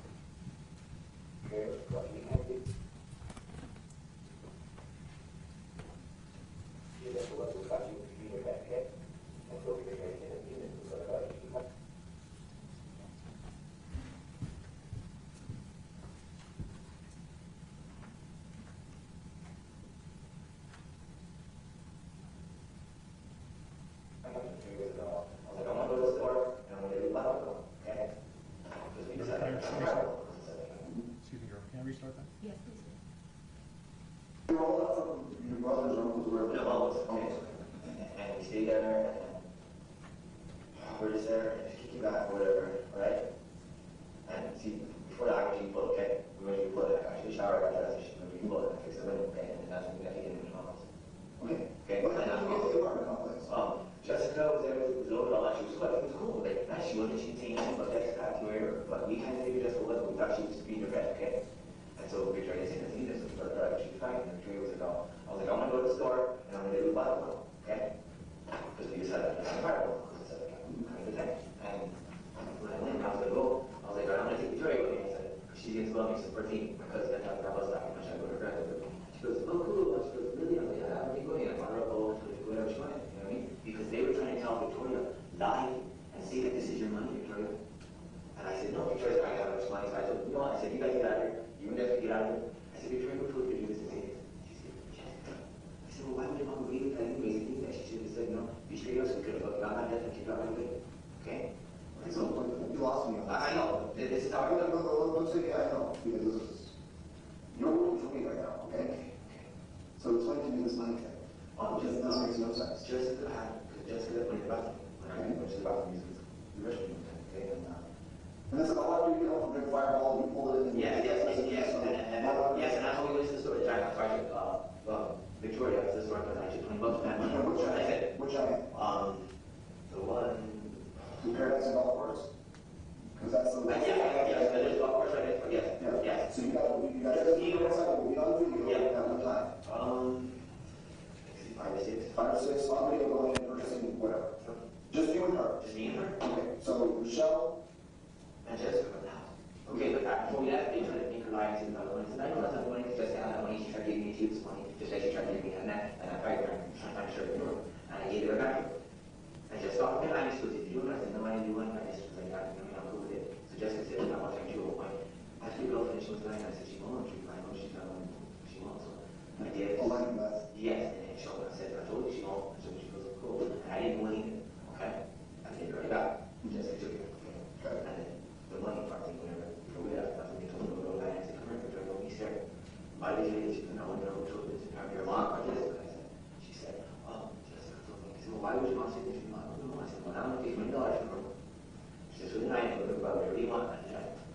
between.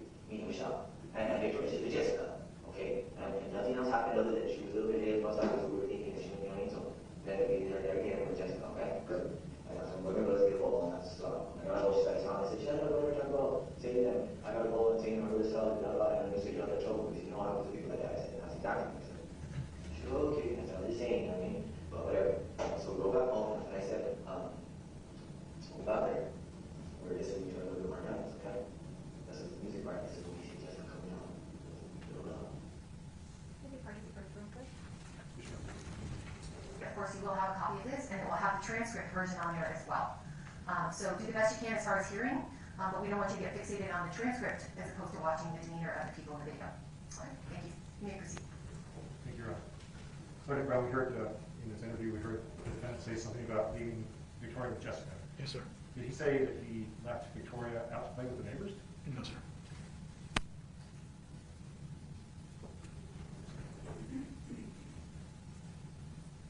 Okay, and that's what you see. I'm not sorry.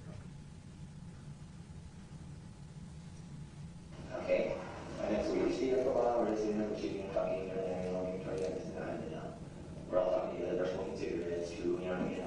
Who's that, Michelle? Michelle, Jessica, yeah. And there was no cigarette, but it wasn't a cigarette, you know. But then I didn't point out when we were shooting, you know, and I was like, we're getting back, Jessica, and two weeks back, she's going, bye, you know. I was like, okay. And so then after that, you know, like, that's when I went to the bathroom because I was drinking, you know what I mean? I got my body from the fire on the other, the toilet, and I used the restroom, and I see Jessica was getting ready. She was straightening her hair. And she was like saying down her chest, and I said, you know what, if I didn't want you to myself, that's fine. I don't know what the fuck you're doing, why you're doing that, and what's going on. Okay, shut up, let her go, blah. She's being weird. And after that, she's done getting ready, she gets out of the bathroom, and I need the restroom, okay? And so she needs the money there, her money. Now she was trying to give Michelle, okay? And Why was she trying to get her money? Okay. 18. Okay. And that's what I said, yeah, give me my money for the thing. I said, their money. And it was just because I said, what do you mean, their money? And who's saying this? Victoria. Okay. So I said, what do you mean? And she goes, yeah, well, my money. I said, I don't have to mention money. And then like the two just got her right there. And I figured out, like, I don't know why they're acting right now, but they were. And I said, you know what? I said, wait, come here, Victoria. I said, don't lie to me, okay? Please. I said, who told you to say this is your money? And she goes, I said, please, don't worry, just tell me. Because I don't know what they're trying to tell you to do that. You know better. And she goes, Jessica. And then that's when I opened the door. I said, all right, I'm going to take 20 and we're going to go buy something for her. And me and you, what are you? I said, hey, you're the best friend. She wants to try about it. And I said, actually, you guys have to smoke online. Okay. That was my idea. Of course, that was my time. So I did. So I went downstairs and they said, I'm going to take you to $20 for some reason. And so I said, well, I'm going to go down because I want to get a little more else. I told her a little bit for me in the house or whatever like that. And I'm going to go get a little $20. Okay. So that's what I did. I got me that and I got $20 with it. Okay. So that watched her go to the giant golf course? Yep. Yes. You don't know who's party day? Michelle's.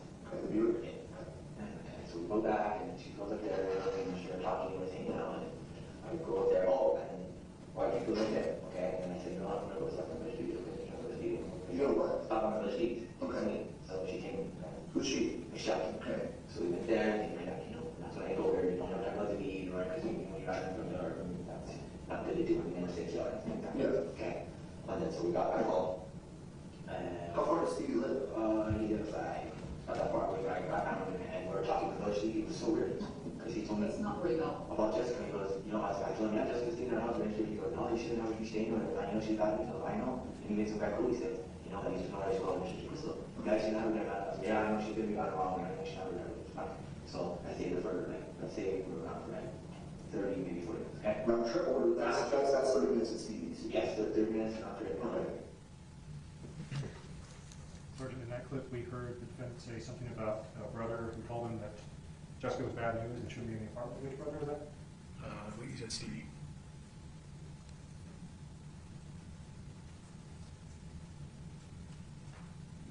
And they go, you know what? You start telling the door. I was like, well, tell me what you want to do. No, I scared of obviously, right? And so we waited for it. A while I heard a big sign and I heard somebody say, help, you know? And it was Michelle. And I said, her shirt was bitten and everything, you know, not at this time, okay? She got out the door. When I came, I was going to see who that was at the doorstep, being a guy that helped me. And I was like, she was like, all lost, and I'm like, hey, right here. And I ran up to her, she could see me, but I'm like, really towards her. I said, hey, we're right here, so we're here. And she got to her with us, and I asked the guy, and she got to her, and she thought, hey, but I think she's going to kill her brother.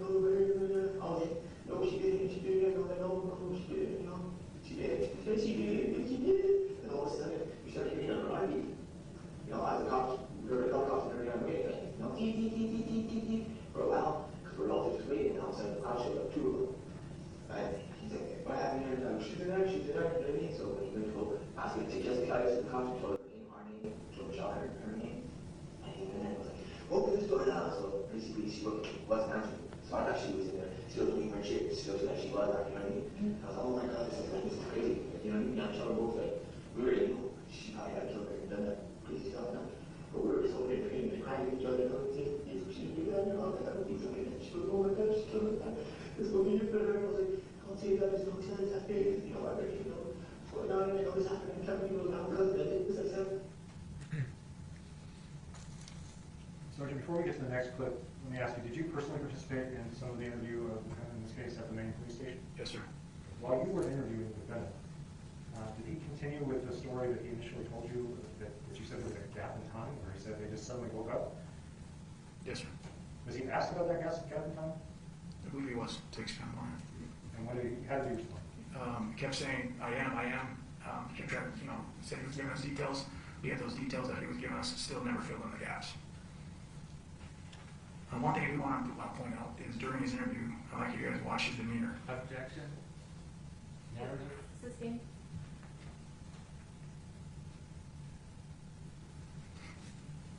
So tell me, I need to know the specifics, because we're too far down the road to keep playing this line. We know you and Michelle and Jessica were in the room with Victoria, okay? Jessica was casting my chicken, was staring at both of them. I'm trying to put on. Oh, I think you bought too right. Oh, I think Victoria, because I heard what I said, I said, I think Victoria must have gone out and trying to stop it or something, or trying to stop it. I couldn't see because she didn't, but I was like, Jessica, stop, don't try my shit, but hard. So where did she stab her? Did you see her? I saw her stabbing you. Yeah, What did she stabbing with? I don't know what she was using. Well, I Was it a know. knife? I think She might have been she might have had that. She might have had that. Maybe. There's no need to protect her anymore. I'm trying to know the story. I'm trying to I would have gone to the kitchen. What happened after Victoria got stabbed? I can't have enough time to Well, okay, this is it. After that, that's what if I happened really good, and then after when I was there, if I was this is crazy, what tell it's like after that happened, okay? This is when she kept calling me, and she got the fucking iron, okay? Okay. After she did that, okay? And I'm here, and I'm so crazy, I'm trying to stop it, it's not my fault, I'm trying to, that's scary, okay? Crazy things that are happening to me. I don't know, you know what I mean? I'm trying to get it right, keep it together. I heard her, that's why I said that she did, but I guess she ran and up and on, she said that I was trying to do this, because, you know what I mean? I was trying to put her off her. Jessica was hitting me back, she's going off, So let me explain to you. and then after that, I was like, oh no, Jessica, stop, please, slow down. And I went to the patio, she went back to it. So I think that's it. I think that's it. Stop. I'm trying to see, hold on. Well, I know it. Let me help you figure, let me put it in the details for you, and maybe we'll refresh your memory when we talk about it. Jessica stabbed Victoria in the bedroom. She was stabbing Victoria. And I didn't see it, but I heard Victoria. Okay? But I did not see it with my eyes. I heard Victoria. I thought she did. Okay? That's why I was Victoria saying, oh, she was lying. She was saying, stop. I was saying not the same thing, just like Michelle. And Jessica was just going off.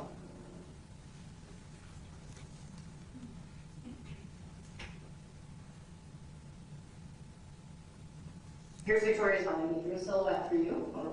So, and people do this all the time, show us, okay? Show me where Victoria was stabbed. Oh, she was laying down, right? Okay. You know, and I see Jessica tweeting that, I guess, she was laying down, she was trying to fuck up Michelle too. Okay. At the same time. And Michelle was in there down, you know. And I was like, right there, and by her, stop, please, stop. You know? Okay. And she was like this is stabbing, you know. Okay, so show me where the first stab goes. I don't know, like probably right in the middle or somewhere or something. Okay, so make a mark where that first stab went with Jessica. This is all crazy. You know what? Let me tell you something. I'm telling you, like the first stab was like, she walked up to her and she was like that. Maybe like right there. Do it to the paper, just how she did it. Okay. Stabbing her, yeah, she was going bam, but it's not in area. So basically, according to your state, she should have multiple stabbings, correct? Well, she should have like a lot of things wrong. You know, you tell me what she should have wrong. She should How have. does she know that? Listen, all right? She's gonna be exactly wrong. That's fine. All right? That's fine. But your statement's not driving because I've already seen it. I saw her. She's pretty messed up. And I know that you know what happened to her. So Jessica did it. She was trying to. I got that iron. And she was trying to use the iron to do something really. Iron? Yes. That's what it meant to me. She was using language and she was just. It was crazy. Oh man. A knife or the iron? have both, I think. Sergeant, in that clip, we heard a discussion about stabbing. Was Victoria stabbed to death? In my opinion, she did have stabbings to her chest. Was that the cause of her death? No, sir. We also have heard during the course of this trial about her evisceration. Yes, sir. Was her trunk, her abdomen, were there cuts to her abdomen? Yes, sir. Now, as an experienced interviewer of suspects, from your training experience, what does the defendant's demeanor indicate to you in this case? So if you guys, I'm sorry, the defendant, during the course of almost the entire interview, he's quite fidgety. It's it could be an indication of being nervous or deception, but when it's throughout the entire interview, it's something to look at. Again, I saw it as potentially another red flag. What I mean by it is, if you see the two detectives interviewing him, they're sitting, as I am, pretty stoic and talking to him. And he's responding to them, but during most of the interview, he's doing this. He's responding, but he's scratching his legs, scratching his arms, grabbing his chest, and this is pretty consistent throughout most of the interview. And again, I see that as another red flag, this amount. Because you're thinking, you're like, no, that's because it's crazy. No. I don't know, how does she get, when I say she got Victoria, how does Victoria get from her bedroom? Just she did all herself. Yes, she did. Yeah, she did. Yes, she did. So what did she do? She blabbed her told plus if we buy it, we're gonna get killed because something got murdered. I didn't know where she knew if you lied. It's just no lie. You know what I mean? It's makes sense though. Weird shit. Really scary shit. And then that's when she started doing that. I didn't do anything about it. I was scared. I was frozen. This is scary. What did she do with the butt parts? I know you know what she did. I don't know what she did. I don't know. You know what she did with her? You know what she did? Come on. Well, she said, all right, I'm going to put it back. And I was like, whoa, what the hell? I guess. So. And you know what she did with that? Come on, dude. No, you didn't leave. We got witnesses. We know you were there. I don't know where she put it back in the bag. I just know she just did that. I know she put what? What did she do? I don't know what she was doing there. Sarah, that's crazy. I didn't think about it. I didn't do it, but I know she was in there doing that.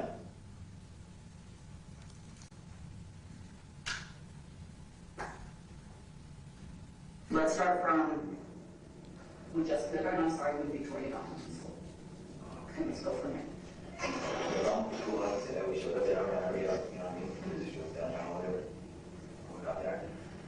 Jessica said she would call us 2 minutes before we got there, okay? And I said, oh, now I'm trying to recruit. I said, I mean, where is you? I had to find out if I remember something, trying to help you over. So anyways, we get there and we go to Michelle was talking to me, just see Victoria, Victoria's fine, and everything, Jessica doesn't talk, he's sitting with you. So I see doesn't have any, so I'm just thinking about you, you know? And then, like I said, we got again. I asked Jessica, okay, you know, but now it's after when I told her, you know what I mean? Where Jessica said, which doesn't think about the money and this and that. So you guys have already gone to this gas station? Me and Victoria? Yeah. Okay. Okay. And one thing, what I told you from when you asked about the child that was okay, so we don't need to go over that again. So I'm going to tell you right when the attack happened. Okay. Okay. She said, do you believe that? Okay. This, this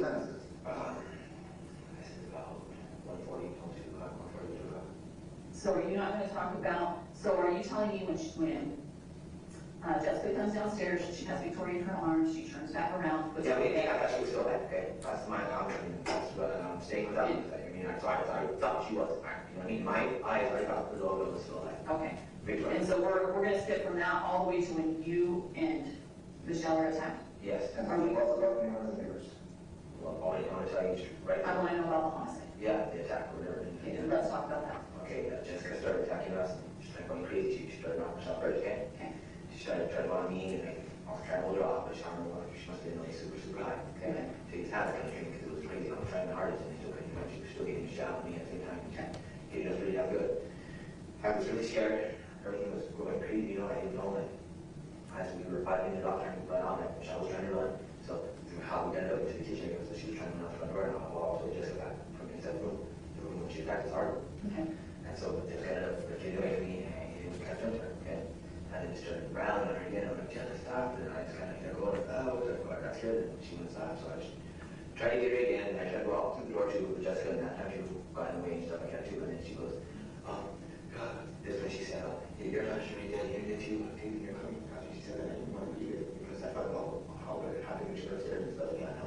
responding to stuff with me.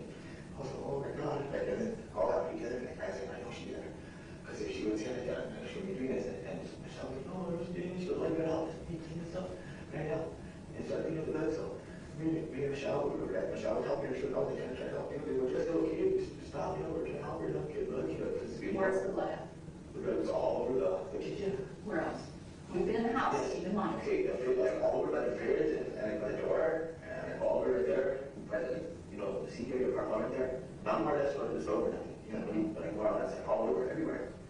So we're like, okay, just stop, no, kills it, I know really, Fabian, they're going to bring you to, you see there's something here, I don't even know what that is, I don't even know how she was talking about. And then, but she, like I said, she said that the little girls are in there, okay? She got her hand up, take care, that's why we started to try to go over, no, please, and so like, you're trying to go back to the room, she's like, she's really light, after Jessica said that, right? Victoria around the room? Michelle, and Victoria, room, okay? Because she, obviously, Jessica made that she killed her, so that you could move, or you know what I mean? So she went over there to go try and get her, and she was like, I was trying to find Jessica, and that's that time she got me good at it. The first time, no, that one time. And I went, well, Jessica, no, and she rushed out. She rushed over, she goes, Michelle, went to Victoria's room, and Victoria, well, Michelle went to Victoria, and she was like freaking out, like, and Jessica went there and started doing what I said. And he started hitting me with that, she didn't have the knife, okay? What was she hitting with? With the iron. Hitting who? She was hitting Michelle, and I think Victoria. Okay. That's, you know what I mean? So I thought she had her hand, and I was behind her, and I was trying to pull it, like I was telling you, okay? And then Jessica was like, oh, you're not going to do that, and that's it. And so Michelle was all scared, and we just stayed there, so she ended up getting the baby, and we watched, and she got Victoria to the bed, because she was already dead, because she made it. And I was scared, I know she had it, so when I was standing out, and that's all really scared, but outside of this is all that she grabbed it, she put it in the bathroom. And then she had that right inside the bathroom, that we can go out in her shower. And she started to worry about it. She goes, I need to get better. And I was like, I don't know what they want to do. I can't know what to do without it. I was scared because it was for my life. And she was young, and I was like, let's go stop. And she was going out. What was she doing? She was hacking at the lower room. Hacking out of where? Like, at the items and everything. Okay. There was maybe 3 minutes left. What did she do to her? She was doing that. I didn't know, and that's why I said I don't know about the bad part where she put it, but I remember saying I'm gonna be good. I'm gonna be good. Bad way, she said. So we're just like, but we was like, okay, just go, like, all right, just, you know, we quit it, don't start, no, I was bad, I can make she was fucking, like, things are fine, doing that for a little bit. So we're yelling, we're still trying to yell, make people hear, no one wanted to come, I didn't think over the door, but they didn't hear us. And I was like, and finally, she came back out after she was in there, like, messing up at it, and she grabbed her hand again, and then she tried to come rush at me, so I fought her a little bit, and they were doing there, and I got it, and for the guy, and he jumped off it, and then I threw it, and then she got the knife, and back in there, and I was doing something, ran her, okay, she was trying to shout, oh no, we're gonna do the treatment, and if you don't do nothing, we'll live up, and then she got back, I gave you a baby, and then I was like, damn it. When I seen her, the bathroom was weird, you know what I mean, I don't know the emotion, but I know she was in there, and you could just feel it, you know? And so, you could just feel her in there, trying to get rid of the body, okay? And then she comes in. I'm like, all right, here's you know, I was helping her. I was watching, you know what I mean? I was kind of, you know what I mean? Scared to watch it, see? And so, that's when she really started pushing me and getting me because Michelle was like, I did that way. She was from Michelle that you got. And that's when I just said, I set it out with iron and it's good. And she got mad about that because the knife came after me after she was doing something that she was doing all really fast. I was really scared too. So then when I said that to me, I got over and I helped out and I jumped down. And I could hear it still going on. I could hear Michelle say, no. And I was like, look, from the bottom of me, and she was like, no, please, stop. Yes. Like, she's not saying anything weird stuff. And so, and she got around the speakers, man. Okay, we're going to turn around the speakers, see, man. So, man, no, we're not telling you, guys check to see. Sorry, I have one more quick play.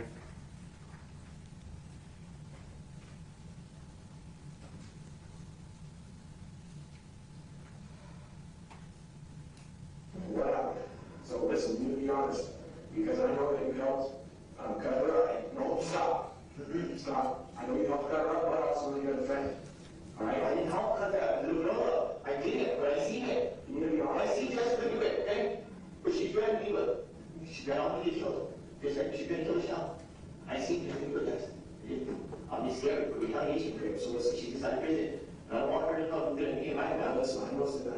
she tried to kill you, but I also know that she tried to kill you to get out of work.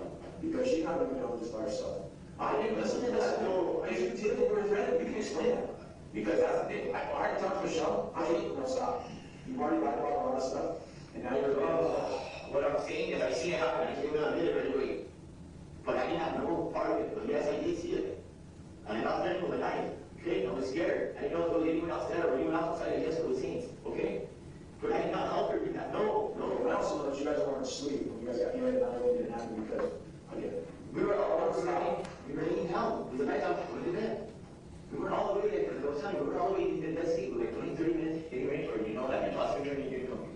Okay? And that's just came into that. We're chill. so listen, again, I'm asking you to be honest. If you really were threatened, you know, if you were threatened to keep your mouth shut, I understand that. See, that's something we can explain. I understand. What I'm trying to say is I didn't do anything kind of our stuff, but I seen it. Okay? I seen Jessica doing it. What did you say? I understand. You bring that. Okay, Pretty well. You be honest, man. You know what? I'm giving you the opportunity. Standing there, trying to see how about, I don't know right now, I didn't. But I seen her do it. What did you see? I seen her snapping at her, putting at her weird, it's crazy. Show me on a piece of paper.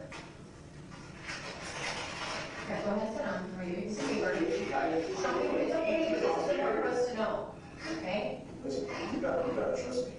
I'm not here to smoke everybody here. This is a serious case. I understand. You don't understand. You lied to me the first time I talked to Because you. I was scared. And we understand that, so, okay, you're on the, Fabian, show me how the cuts were made and who did what cut. It's very important, okay? Because now we can figure out what involvement you had, what involvement you didn't have, and where you felt, friend, and you're scared, okay? So that's why it's really important, and I know you've been through a lot, but this is important, okay? I get to see Jessica doing stuff. Okay, so you're in the bedroom, in Victoria's bedroom. No, I was like, when I was stopping it, I see Jessica. Okay, well, you might have cuts like this or something, so show me on, okay, so a cut is different than a stab. So we're gonna be home? Yes. Okay, so you're in the home, and who's your girlfriend? Okay, and is Victoria, is she laying on bed? Is she on her back or on her stomach? She was in the bed. Is she on her back, face up, or face down? I don't know if she was face up or face down, but I'm thinking, but I know she was on the bed. Okay, so we know that I know. you saw enough, or prepared enough to describe the cuts and the limbs coming off, so. Just doing it, I was scared, I was screaming loud, Okay. give me that to the little girl. That's Michelle, I'm telling you. Listen, you need to get this straight. Okay, Jessica was just going off, and then he hit the body, that was crazy, trying to go with our knees to do this, and see where things, that me, Michelle were having, Jessica, no. She wasn't listening, she was just doing it, but we didn't tell her because we were scared.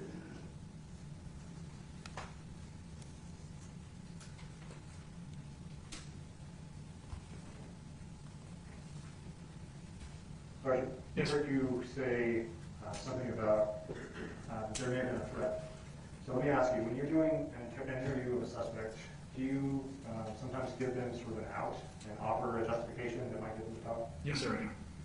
Is that what you're doing here, by saying that you may have been threatened? Yes, sir. Did you believe you'd been threatened? No, sir. Now, when the defendant said that he was stabbing the body, is that consistent with the evisceration? Yes, sir. Absolutely. All right, cross-examination.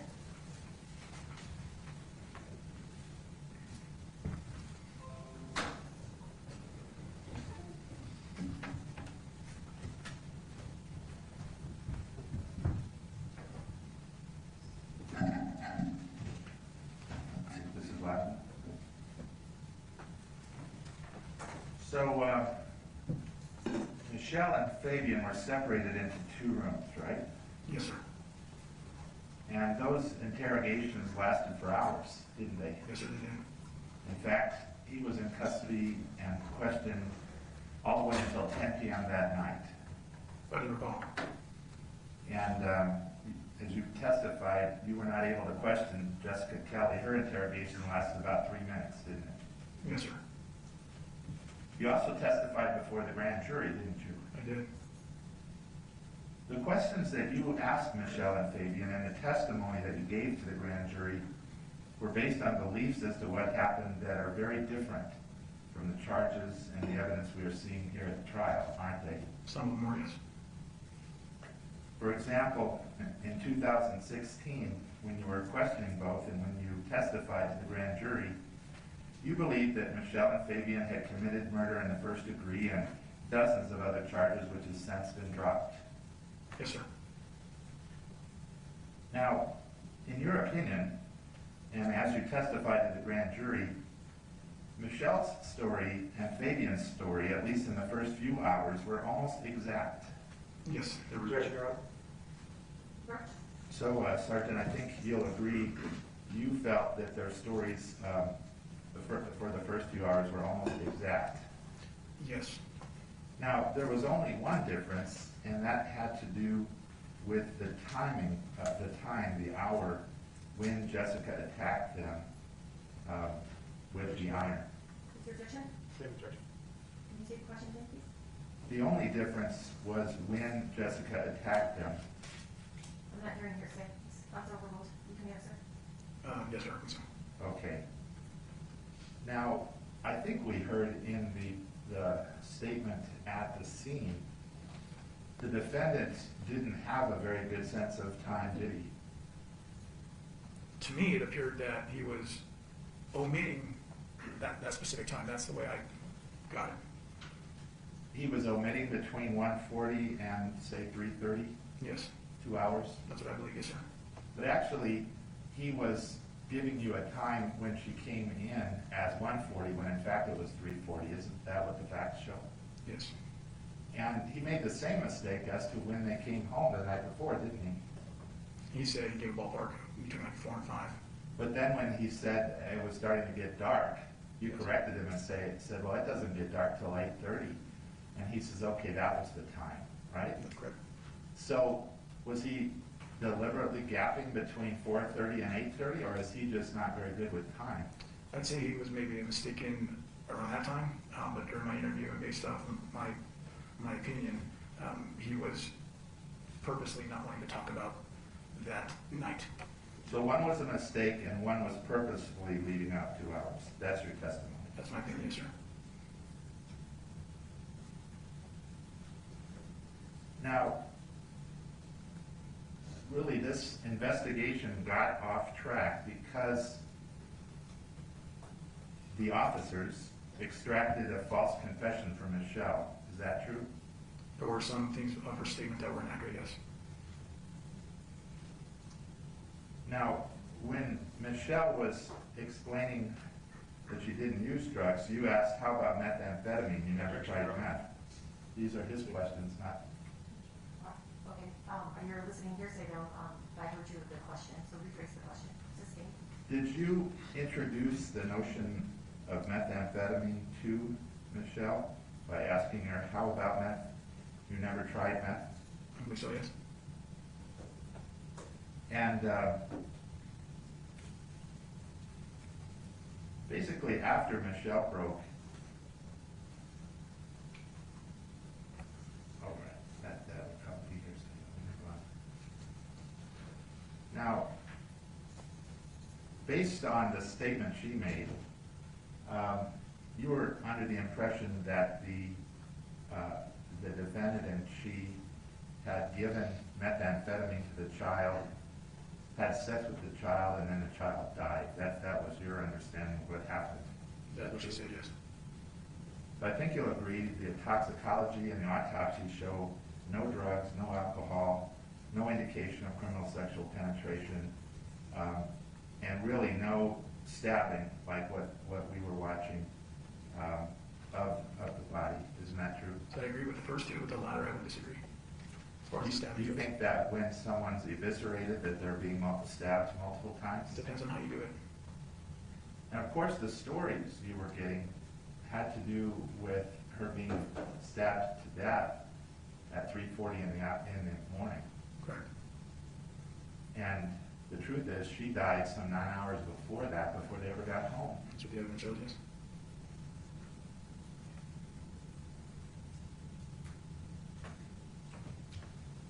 Now, when you told the Michelle, we know a lot from taking to Fabian. Fabian was honest. It took Your Honor, objection. this. Are you going to rephrase that? No, this is him. This is this officer's question to Michelle. All right, Edward?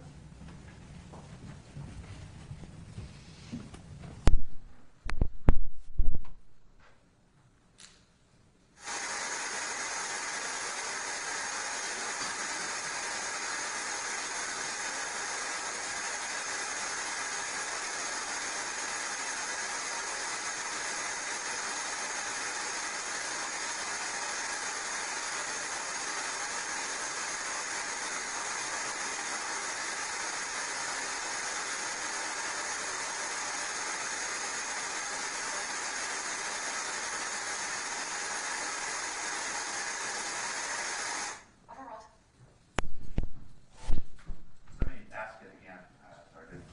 Do you remember saying, because we know a lot from talking to Fabian, Fabian was honest. It took him a while, but he was honest about what happened to your daughter, about what you guys did. Do you remember that question being posed to Michelle? Yes. And you were not being honest because at that point, Fabian was still denying that he knew anything. That's correct. And that was a technique you were using to try to get Michelle to change what she was saying to you. Yes, sir.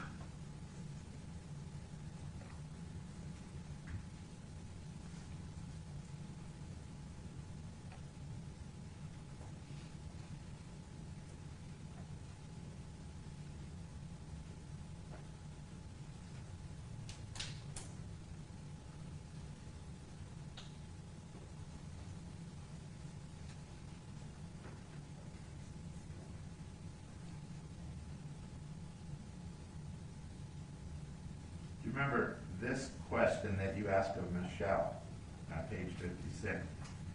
Fabian stated that you know how she died, and that's why he told you to shut. I know that's why he told you to keep quiet. You know that this happened. She knows that this happened.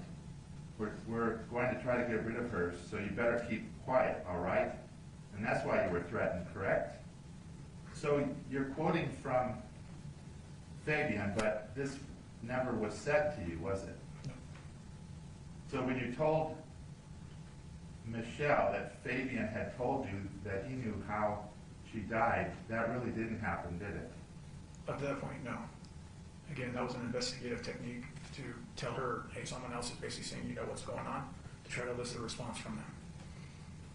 Now, I think you'd agree with me that if you thought either of these two people were on drugs or something, it would not be appropriate to interrogate them. That's correct. But had you considered that her state of mind when at some point in this she's told that her daughter died?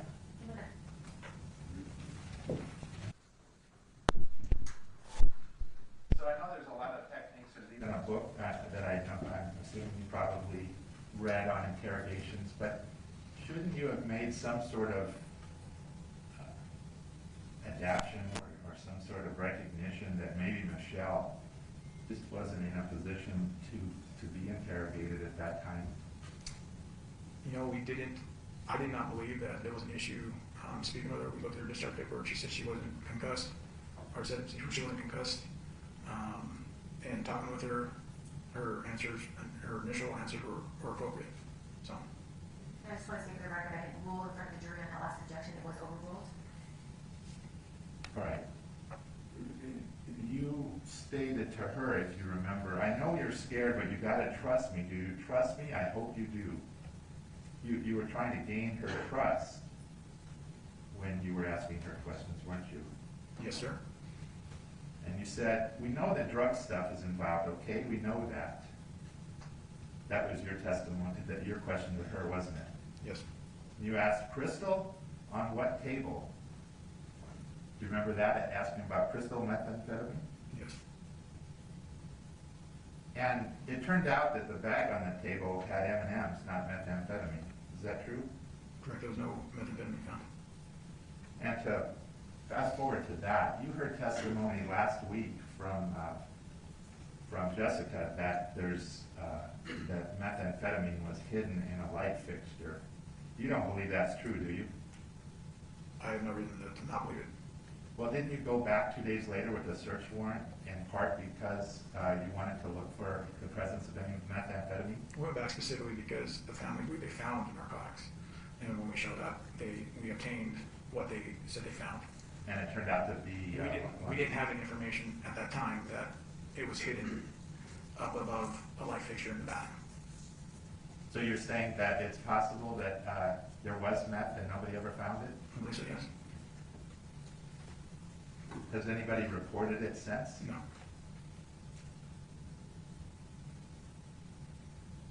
Do you believe that one of your officers put Jessica's purse in the orange basket? Not at all. So that's a lie. Yes.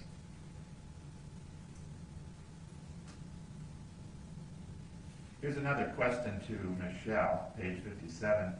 And so again, Fabian told me you knew what happened to your daughter before they started cutting up, okay? So I need to hear what you know because again, he doesn't care about anyone but himself. Do you remember that question? Yes. And then did you say, Michelle, did you go along with them when they started taking your daughter's body apart because she has gotten the drugs and you were afraid that you were going to get in trouble too? You asked that question. I believe so, yes. And this whole story about Victoria getting drugs, the facts are that she wasn't given any drugs. Do you agree with me? I would agree. I'll move on. Sustained. You asked on the same page, correct me if I'm wrong, okay, your daughter got some of the meth that you guys had out on the table and she died, am I right? You asked her that. Yes. Your Honor, may I approach?